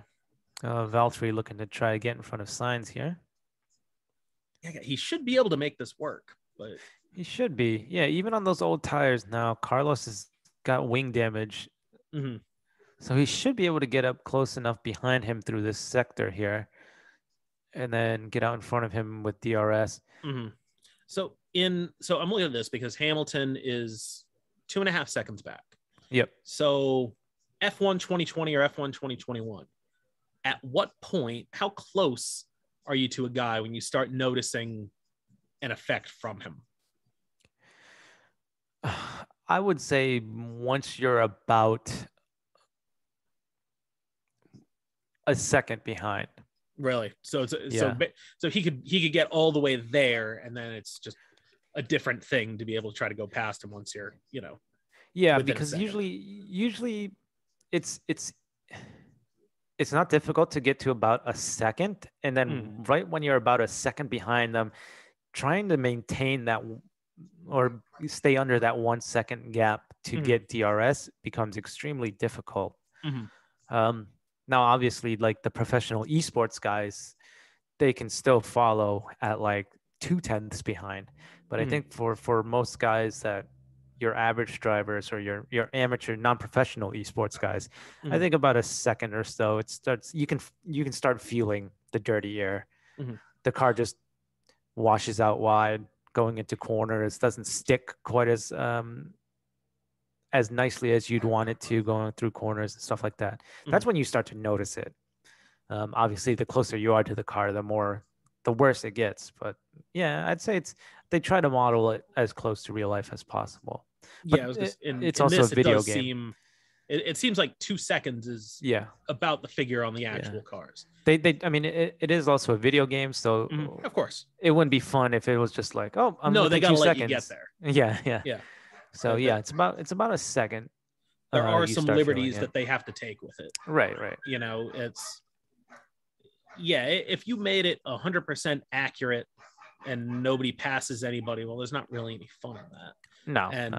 I realize it's also, you're going to get more passing and stuff in the video game simply because it's a video game. Right. You can lick the stamp and send it.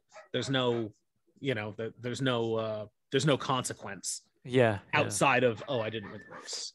And I also don't think the game really takes into consideration like, I'm the following car, my tire wear is going to be worse. I'm sure they do a little bit, but it's probably not nearly quite as bad as in real life. I could see that. And they do want to do a little bit of like I don't know, it seems like almost like a yo-yo kind of thing where somebody gets out ahead and then it just seems like the guy behind is going to, be able to gain a little bit. And, I mean, it's not as bad as like Mario Kart's yo-yoing. No, Mario Kart is, like I'm doing everything perfect and they're just gaining on me. I'm like, blue shell. Oh, I was in first. Now I'm in last place again. You're done. Kind of thing. Yeah. That's what they should be doing instead. Have F1 used to have a game like Mario Kart like that. I think it was called like F1. F1 All Stars or something like that. Yeah, kart racing game. I'm saying this. I'm saying they should have him in this. Oh yeah. I can see Lewis has got the red shell, but Max has got like 3 green shells floating around him right now. You can't shoot it at him because it just won't hit. Yeah. Go wait till you get. Then watch Mick Schumacher pick up the blue shell and All right, guys, 6 laps left now. We're on lap 50, and Lewis is basically there. Yeah, he's a little under 2 seconds away. Yeah, Hamilton is faster. But if he's only a tenth faster, that's not gonna do it. Yeah. Because at some point, he's gonna get close enough to Max.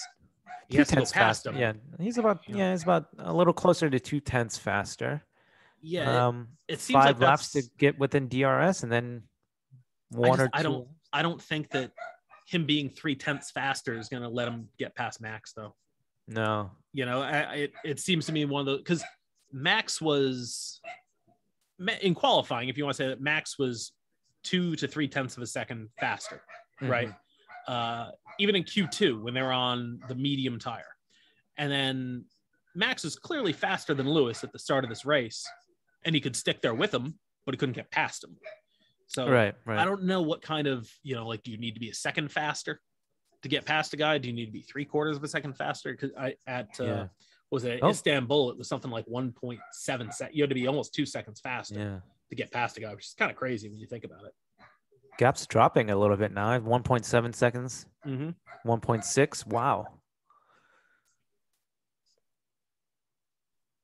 Only 5 laps left almost. Yeah. Vettel's got a chance here to score a point. Only 5 seconds behind Raikkonen. Although he has to get by Giovinazzi first. Yeah. I always like seeing Seb Vettel do well. He just seems like the world's nicest person. Yeah.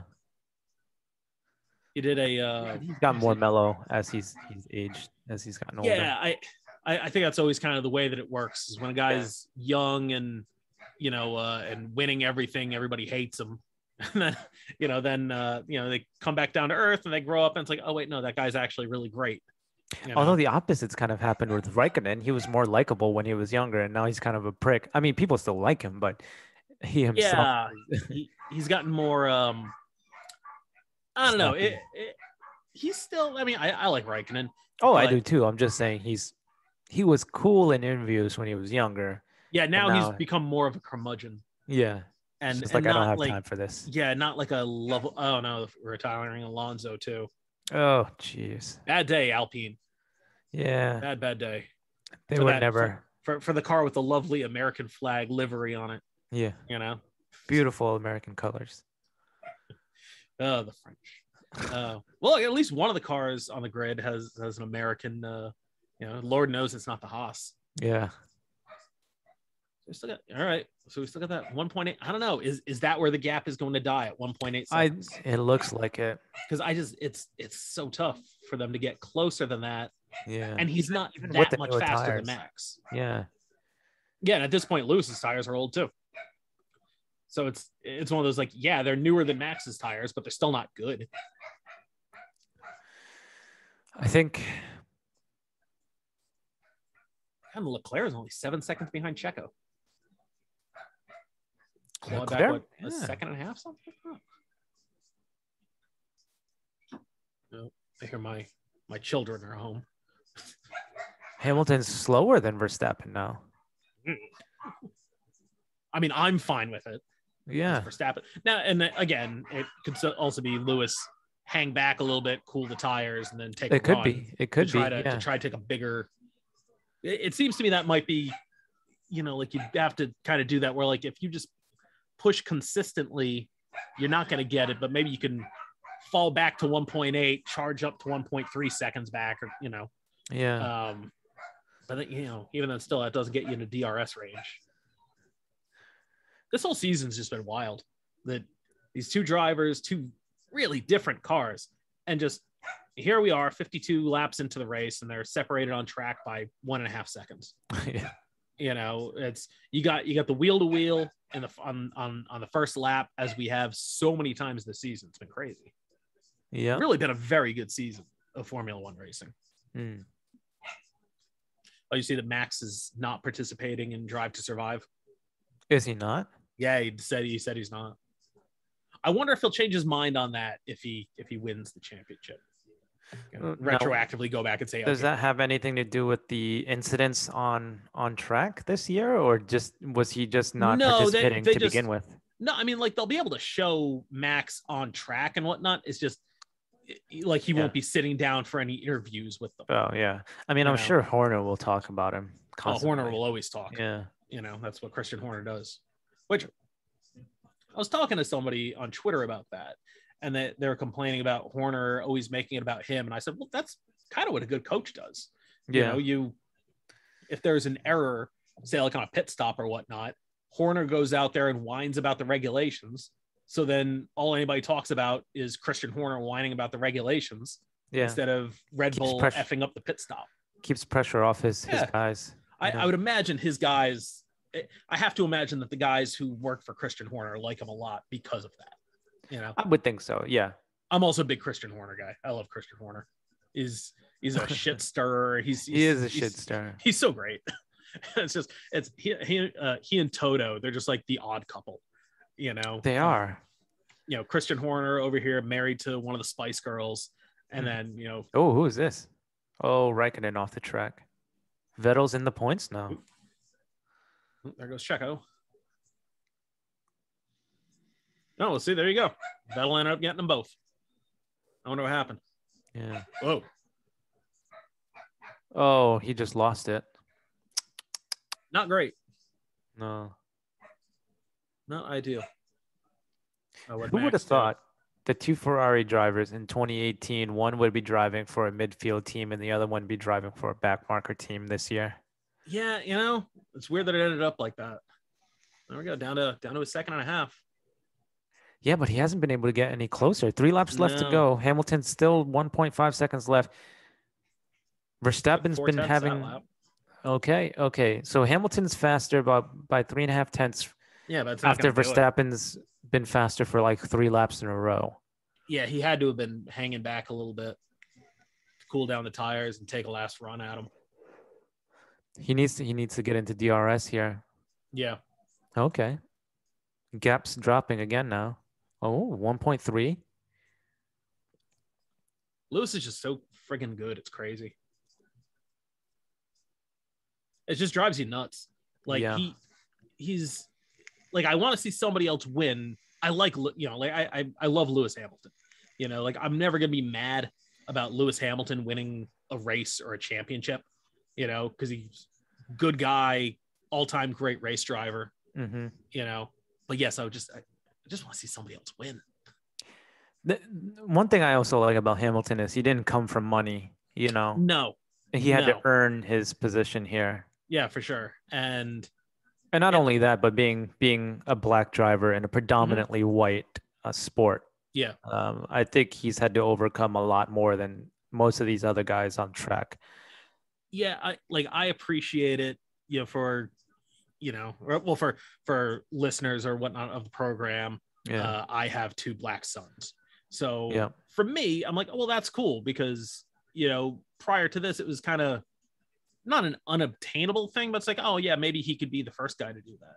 But you don't have to worry about that because there's Lewis Hamilton out here winning 7 championships. Yeah. And it's like, all right, well, the color of their skin isn't going to be a barrier to entry. It'll be the fact that I'm a truck driver and I don't make any money. That'll be what'll keep them out of Formula One. Yeah. It won't, at least it won't be with the that color point, of their skin. It'll be the contents of their wallets. Yeah. Just like God intended. Well, Hamilton might be okay. 1.1 seconds. Yeah. Let's see if we can get into DRS here. Again, like I said, right through that S section, it's impossible to stick to the car behind you. Yeah. Back almost out to a second and a half. Over here splitting hairs over 10. Back out to almost 2 seconds. Oh, jeez. Yeah, I don't know. Those fresher tires aren't helping him out here. No, and it really is more about the Mercedes just being faster in a straight line at this point. Yeah. See where Mick can get out of the way here.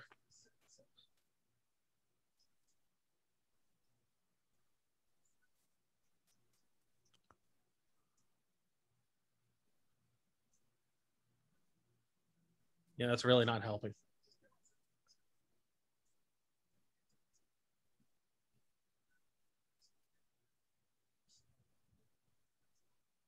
Finally, Jesus. That killed him. Yeah. That was bad. Oh, well, then he'll get DRS, and Lewis doesn't. Oh, that's crazy. That actually worked out very well for Max. But I think he lost more time than he gained from the DRS. He did. But, what was like the last or the second to last DRS zone, because Lewis only has one more DRS. Yeah, he's not close enough. Even if he gets DRS, he's not close enough here. No, he's going to be a full second back. Yeah. If he gets it at all. I don't think he's going to get it. No. No. What races? Oh, man. It's actually been a lot of fun. Just a little too far back. That was the detection line right there. Yep.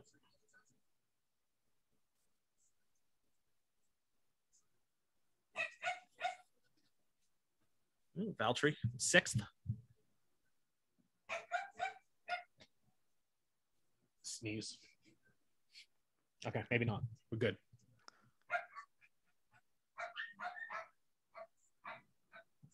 Sorry, guys. We're just watching this last lap. Yeah. You can fast forward 30 seconds. A little bobble by Lewis. Even the dogs in the back are excited about it. No, they're very they're both Max Verstappen fans. Yeah. Wow, that was a good race. Oh man, I think if Hamilton had like 2 more laps, he would have had this. Yeah, he might have gotten there if he had 2 more laps. Yeah.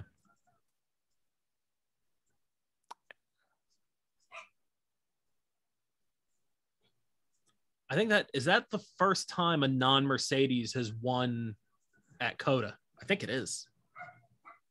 No, Kimi won here. Did Kimi win here? Yeah, he won here. That was the fucking finally, or where Kimi responded when they were like, "Bravo, Kimi, bravo, you won the race," and he was like, "Yeah, fucking finally." Yeah, Kimi. Yeah. So I'll miss Kimi. I will too. That was so wild that he left Formula One. He was driving like NASCAR trucks for a while and then came back. I know, that was crazy. He did some rally racing. I think he did some snow cross. Yeah, well, he is from Finland. Yeah. That's also a good day for Red Bull in the Constructors Championship. Yeah.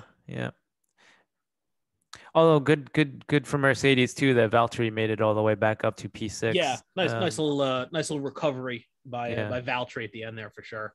Yeah. Oh, there we go. Here's the Dutch fans popping the orange smoke. Yeah. I'm sure everybody's thrilled about that. Yeah. It's a good job by Checo. I mean, he didn't hang with Max and Lewis, but he brought it home where he started. I think they kind of they did that on purpose. I think they kind of used Checo to give Verstappen a little bit of an advantage on purpose and kind of. I mean, Leclerc was never going to catch up to him anyway. So, and he wasn't going to be fighting for the win. So, at best and at worst, he was going to come in P3 no matter what. I wonder if it was, you could give Max a window there, so you have Checo not necessarily holding everybody up, but you have that 20 seconds between Max and then everybody else because of where Checo is. So if things changed with strategy or whatnot, and Max had to come in, then you know that you have it because of where Checo is. Yeah. Rather than letting everybody just run right in line. If there was a safety car or something like that, a late safety car. Right, yeah. Oh, that was a good race, though. It was.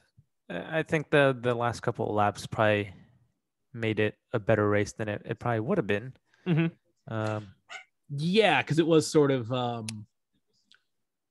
I don't know. It was very much a strategy race, but then, Lewis hunting him down. And, for once, that strategy actually didn't work. Yeah, I think most races at COTA always come down to the last couple of laps, though. It's been a surprisingly good track. Yeah.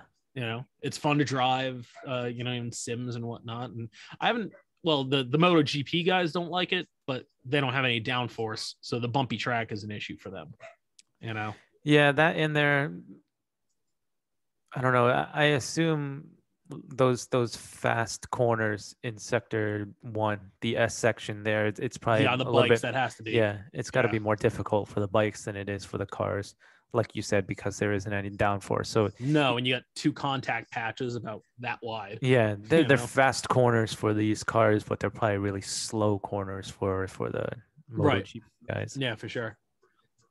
No, that's a that was a good job by Lewis. I mean, it was. That was all that he could do.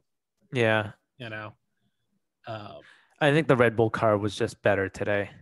Which I really did not see coming for this race. No.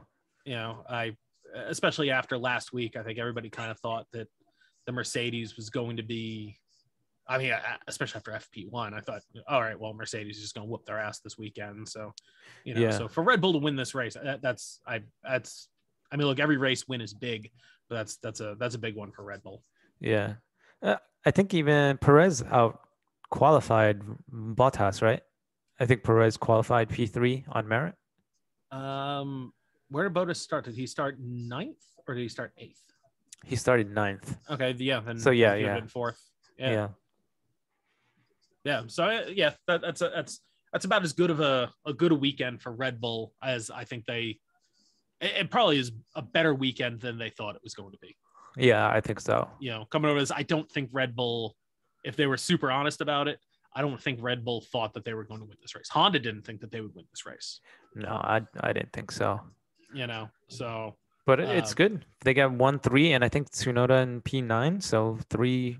Yeah, they retired Gasly, but all 3 of the remaining Hondas finished in the points, which is good. I think Gasly would have finished in the points if he had not retired, because I think he was higher than Yuki. I thought he was actually behind Yuki. I think Yuki was ahead of him on track right at the beginning, but maybe that was after Gasly picked up the damage. Yeah. Oh. I don't know. I'll have to go back and look at that, but I was pretty sure that Tsunoda was running ahead of Gasly on the track when it happened. Yeah, you're right. Tsunoda was ahead of Gasly. Because I thought it was unusual to see, because usually Gasly is ahead of Tsunoda. Yeah.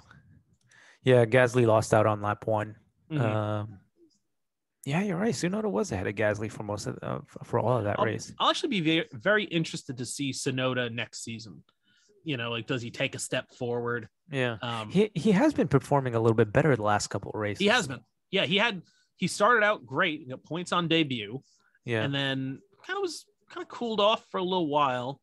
And you're right. The last couple of races he's been better. Yeah, he defended well against Hamilton for 7 laps in the rain at Turkey. And then today he did well enough, finally got into Q3 two races in a row here. Mm-hmm. And the last race, just barely getting into Q3, but at least he's made it into Q3, because I think for a few races there, he was getting knocked out in Q1. So, right. But yeah, pretty good pretty good day overall for Honda, minus the Gasly retirement. Yeah, which I don't even think that was not a Honda thing. No, no. So it wasn't an engine retirement. It was definitely I think he said a tire retirement. Yeah, he said it was a suspension issue. Suspension issue. All right, yeah. But that was definitely worth doing the live, well, not live stream, mind you, but doing the show during the race for the US GP was probably the right thing to do. Yeah, it was the only race that we'd be able to see. And because it's in the afternoon. Otherwise, you'd be doing this at like 9 a.m. Although, admittedly, I prefer the morning races. I do too. Yeah, get up, have breakfast, do all my Formula One stuff. We're done with that by like 11 o'clock, and still have the rest of the day where I'm like, well, this is very much right in the middle of my day, which is fine. Although the race in Mexico will be right around 2. Oh, it's gonna be in the afternoon too. It'll be 2 o'clock. Yeah.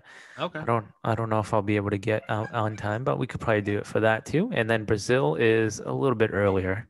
Yeah, we'll figure that out. It's at noon. I was gonna say, I would say if we do this from Mexico too, I think we could probably. I'll send you the video of this, and I'll also post it as a podcast. Okay. Yeah. So why not? Do you want to do some closing remarks? Might as well. Is there anything Formula One related in general that you wanted to get to? Or do you just want to talk about this race? Oh yeah, just this race. All right, go for it. It was a better. It was. I mean, it was certainly a better race than I thought it was going to be. Yeah. And not even just in terms of obviously because I'm a Max Verstappen fan, but exciting right until the end. A lot of great midfield stuff. Especially Mercedes, McLaren. Yeah, I mean, Ferrari and McLaren stuff. Yeah. Even the Kimi and Alonso stuff. Was great. Alonso was having a lot of troubles with both of the Alfa Romeo drivers. I don't think he has kind words to say about either of them today. No. So I think that will make Max's lead 16-ish points, something like that. Yeah, I think it would double his lead, and he was ahead by 8 points. So because Lewis set the fastest lap in the race, I believe. Yeah. So up to 16 points, and then head to Mexico, which is a race that Honda thinks that they'll win. I guess Honda seems to think that one suits the Red Bull and their engine. So be interested to see how correct Honda is about that. Yeah, which is odd though, because I feel like Mexico is also another twisty, turny track with like 1 or 2 really long straights, just like Coda. Mm-hmm. But maybe the altitude has something to do with it. Yeah, I think to hear Honda say it, they had high hopes, not for this race, but they did for Mexico and Portugal.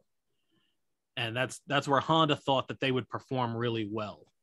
So, I mean, it's so odd. They're like, characteristically, they're kind of different tracks, but hey, whatever. Those guys are engineering professionals, and I'm not. So yeah, I was gonna say I'm not gonna argue too much with what Honda says about it. I'm sure they probably know some things. Yeah, but still a shame that they're leaving at the end of the season. Although officially, they're still the engines are still going to be built by Honda in Japan. Are they going to be branded as Honda engines? No, they'll be Red Bull powertrains. Oh, okay. Okay. But they might. It wouldn't surprise me if Red Bull works out like a branding. Yeah, Red Bull Honda, something like that. Yeah, they could do something with that. Yeah. It'd probably be something like powered by Honda or something. Yeah, or like all right, be like Red Bull. I don't know, because they've done that before with Tag. Yeah. And when that was more of a spite move though. For sure. When they had the Renault engine, they just look, we're gonna run your crappy engine, but we're not gonna put your stupid name on it. Yeah, we're gonna screw you over any way we can. So. Right. I really appreciated that about them. Yeah, we'll call it Tag Heuer. Yeah. But I don't know. They'll probably do something with it. They thought initially that's how Volkswagen might get involved. Was you might see that Red Bull powertrain be branded as an Audi or a Porsche while they develop their own. So I don't know exactly when Audi and Porsche would have to decide on that by. I think they have time. Hey, I mean, 2026, right? 2026, but I don't know when they would have to actually confirm it. I think they would probably have to give like a 2 or 3 year notice, but I think they still have time. I don't think they have to make the decision like this year or anything like that. No, but I assume that they would want to get to work on the engine as soon as they could. Well, who knows? Maybe they already are working on the engine. I mean, I'm sure they have to have somebody somewhere sketching up something. Yeah, they're probably not physically working on it, but they probably I'm sure they're not casting anything, but no. They're probably already running simulations and look, they're Shaq. Yeah. I'm sure they'll be working on the feasibility of it and all that kind of stuff. But I don't know, who do you got for driver of the race? Driver of the day, I think it has to be Max Verstappen. Yeah. Kind of lost out at the beginning of the race there, and I kind of have to give that the tie goes to the ballsier team, and I think Red Bull were ballsier today, making that call for the pit stop first. So I think the tie will have to go to the Red Bull driver and Verstappen. Although Lewis isn't that far behind either, I think Mercedes were a little bit too conservative with their pit strategies there. They let Verstappen go a little too long before they covered him off, and I think that kind of did them in at the end there, as Hamilton really needed like 2 more laps to close that gap, and I think Mercedes missed a chance to win the race today. Yeah, I do want to say that seeing Shaq just walk in there with the trophy, if he was going to be presenting it to the winner, I'd be like, I really wish Yuki Tsunoda would have won this race. Oh man, I already shut it off. I didn't even see it. Yeah, no. Was it Shaq was bringing in the winner's trophy, and I'm like, look, not that Max Verstappen is a tall guy, but by Formula One standards, he is.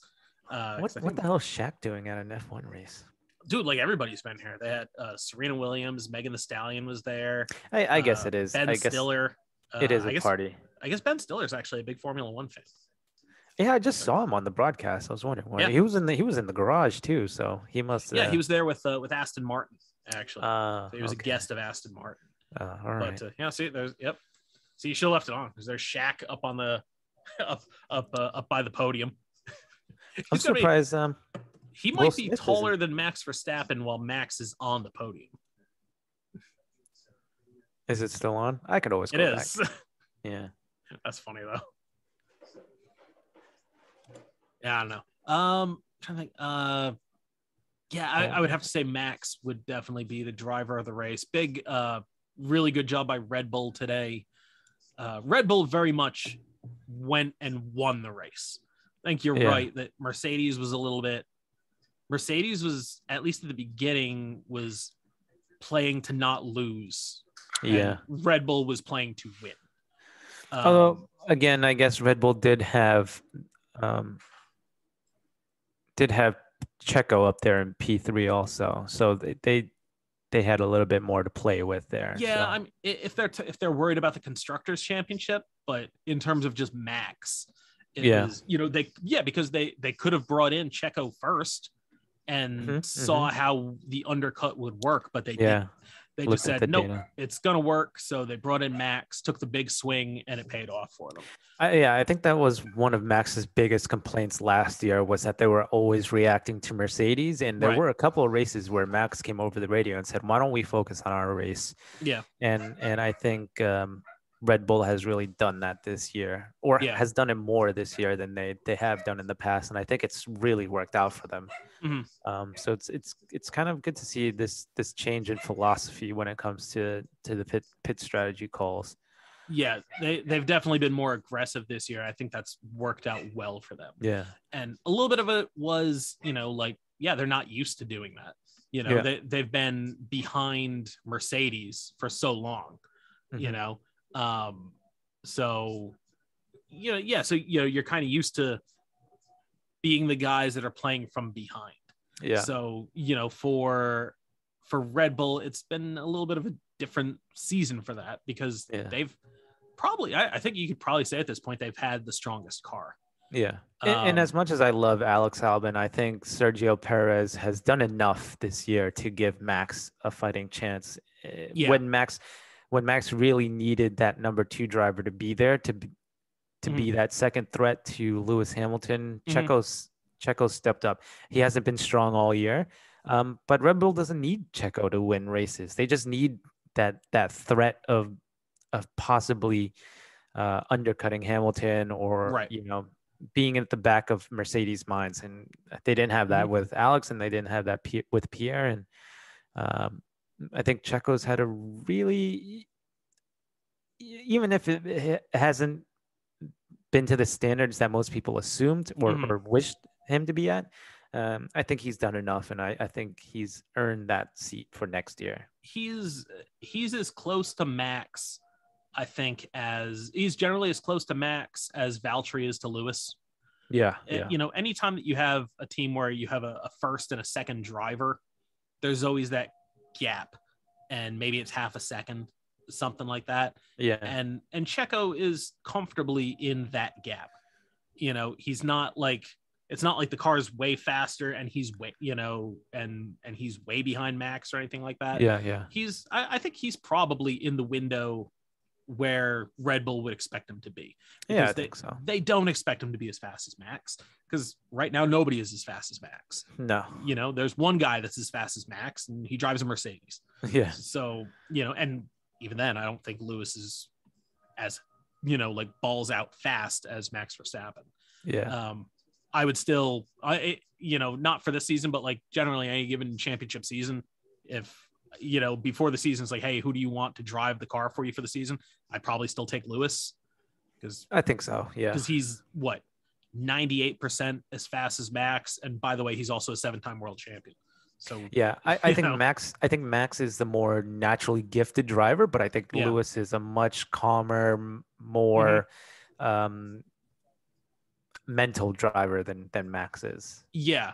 I think consistently, I think Lewis would probably be a better driver, but I think Max is more of a dynamic driver. And I think 1 or 2 more years of experience, and I think he'll be unbeatable. And Hamilton wouldn't be able to get to him. But I think at this point right now, Hamilton's still the smarter driver, more consistent, more mentally aware. Yeah.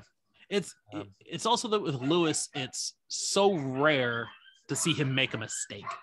If Max, not that you would expect Max to like lock it up or to spin the car or crash the car when he's not under pressure or whatnot, but you'd be more surprised by that happening with Lewis. Yeah. Lewis just doesn't do that. He's just consistent, and he's great. He's an all-time great. Yeah, I think Max's ceiling as an all-time driver is higher than Lewis Hamilton's. I think at Max's age right now, 25, 24? Yeah, real young. Yeah, I think Max is by far a better driver than Lewis was at this age. Yeah, that's probably fair. Yeah, but at this specific point in their careers, I still have to give the advantage to Lewis. But like I said, I think Max, by the time Max is Lewis's age, I think Max will probably surpass Hamilton. I don't know if he'll. Yeah, I don't know if he'll get the championships, just because Mercedes was on such a ridiculous run. Yeah, but I think just from a driver to driver comparison, I think Max will be. I think Max will be considered a better driver. Max might be the faster, more naturally talented driver. Yeah. But like you said, he might not just get the numbers just because Red Bull hasn't been quite as good. No. And I say that, but I mean, Lewis is, right now, Lewis is the greatest of all time. Yeah. Lewis didn't have much success either for his first 8 or so years, 1 or 2 championships, and that's about it. It's a little bit of like Tom Brady and Aaron Rodgers, where Tom Brady is the greatest quarterback of all time. He's won 7 Super Bowls. I don't think he's not as talented as Aaron Rodgers. That's just kind of how it is. And I think that's the comparison. Maybe Max is Aaron Rodgers and Lewis is Tom Brady. And they're 98% equal, but Aaron Rodgers is a little bit better, and Max at his peak is a little bit faster. For a championship, though, maybe Lewis is still the guy that you want. there's no wrong choice. They're both just freaking unbelievable. Anyway, I think this has probably been about a 2-hour long show now. Yeah. So, okay. We should probably wrap it up. So this is probably a good enough place to wrap it up. So so maybe is Mexico next week, or is there November? There's a week in the middle. No, it is next week, I think. Is it next week? Okay. November. Well, no. 2nd? Oh, November 5th. I'm sorry. No, because next. Yeah. So it's got to be a week after, because November next week 5th. Yeah. All right. So we'll be back from Mexico. We'll decide if we're going to record during the race or not. This went fairly well. So I could always say I'm not feeling well at work and leave an hour earlier. So there you go. We'll figure it out. Yeah, we'll figure it out. Yeah, we'll be all right. But anyways, guys, thanks for listening. This will be on YouTube. You look up Boonjman Bok Choy. As I always say, it is inexplicably, it is spelled exactly the way that it sounds. Yes. You'll see it. And I'm going to try to get some of the barking dogs out of the background. I will try. Yeah, they've been going off. So. It's all right. I'll try to fix it. But if not, then this is just to let you know that we do hear it. Yeah. No, I was trying my best to ignore them, but yeah, I'm going to draw on all 30 minutes that I've spent on YouTube in my entire life learning about audio editing and see if I can fix it. But all right. Well, there you go. Good luck. Yeah. So, all right, guys, we're gonna sign off here. Thanks for watching and or listening, and we will talk to you guys about Mexico. Yeah. Later. All right.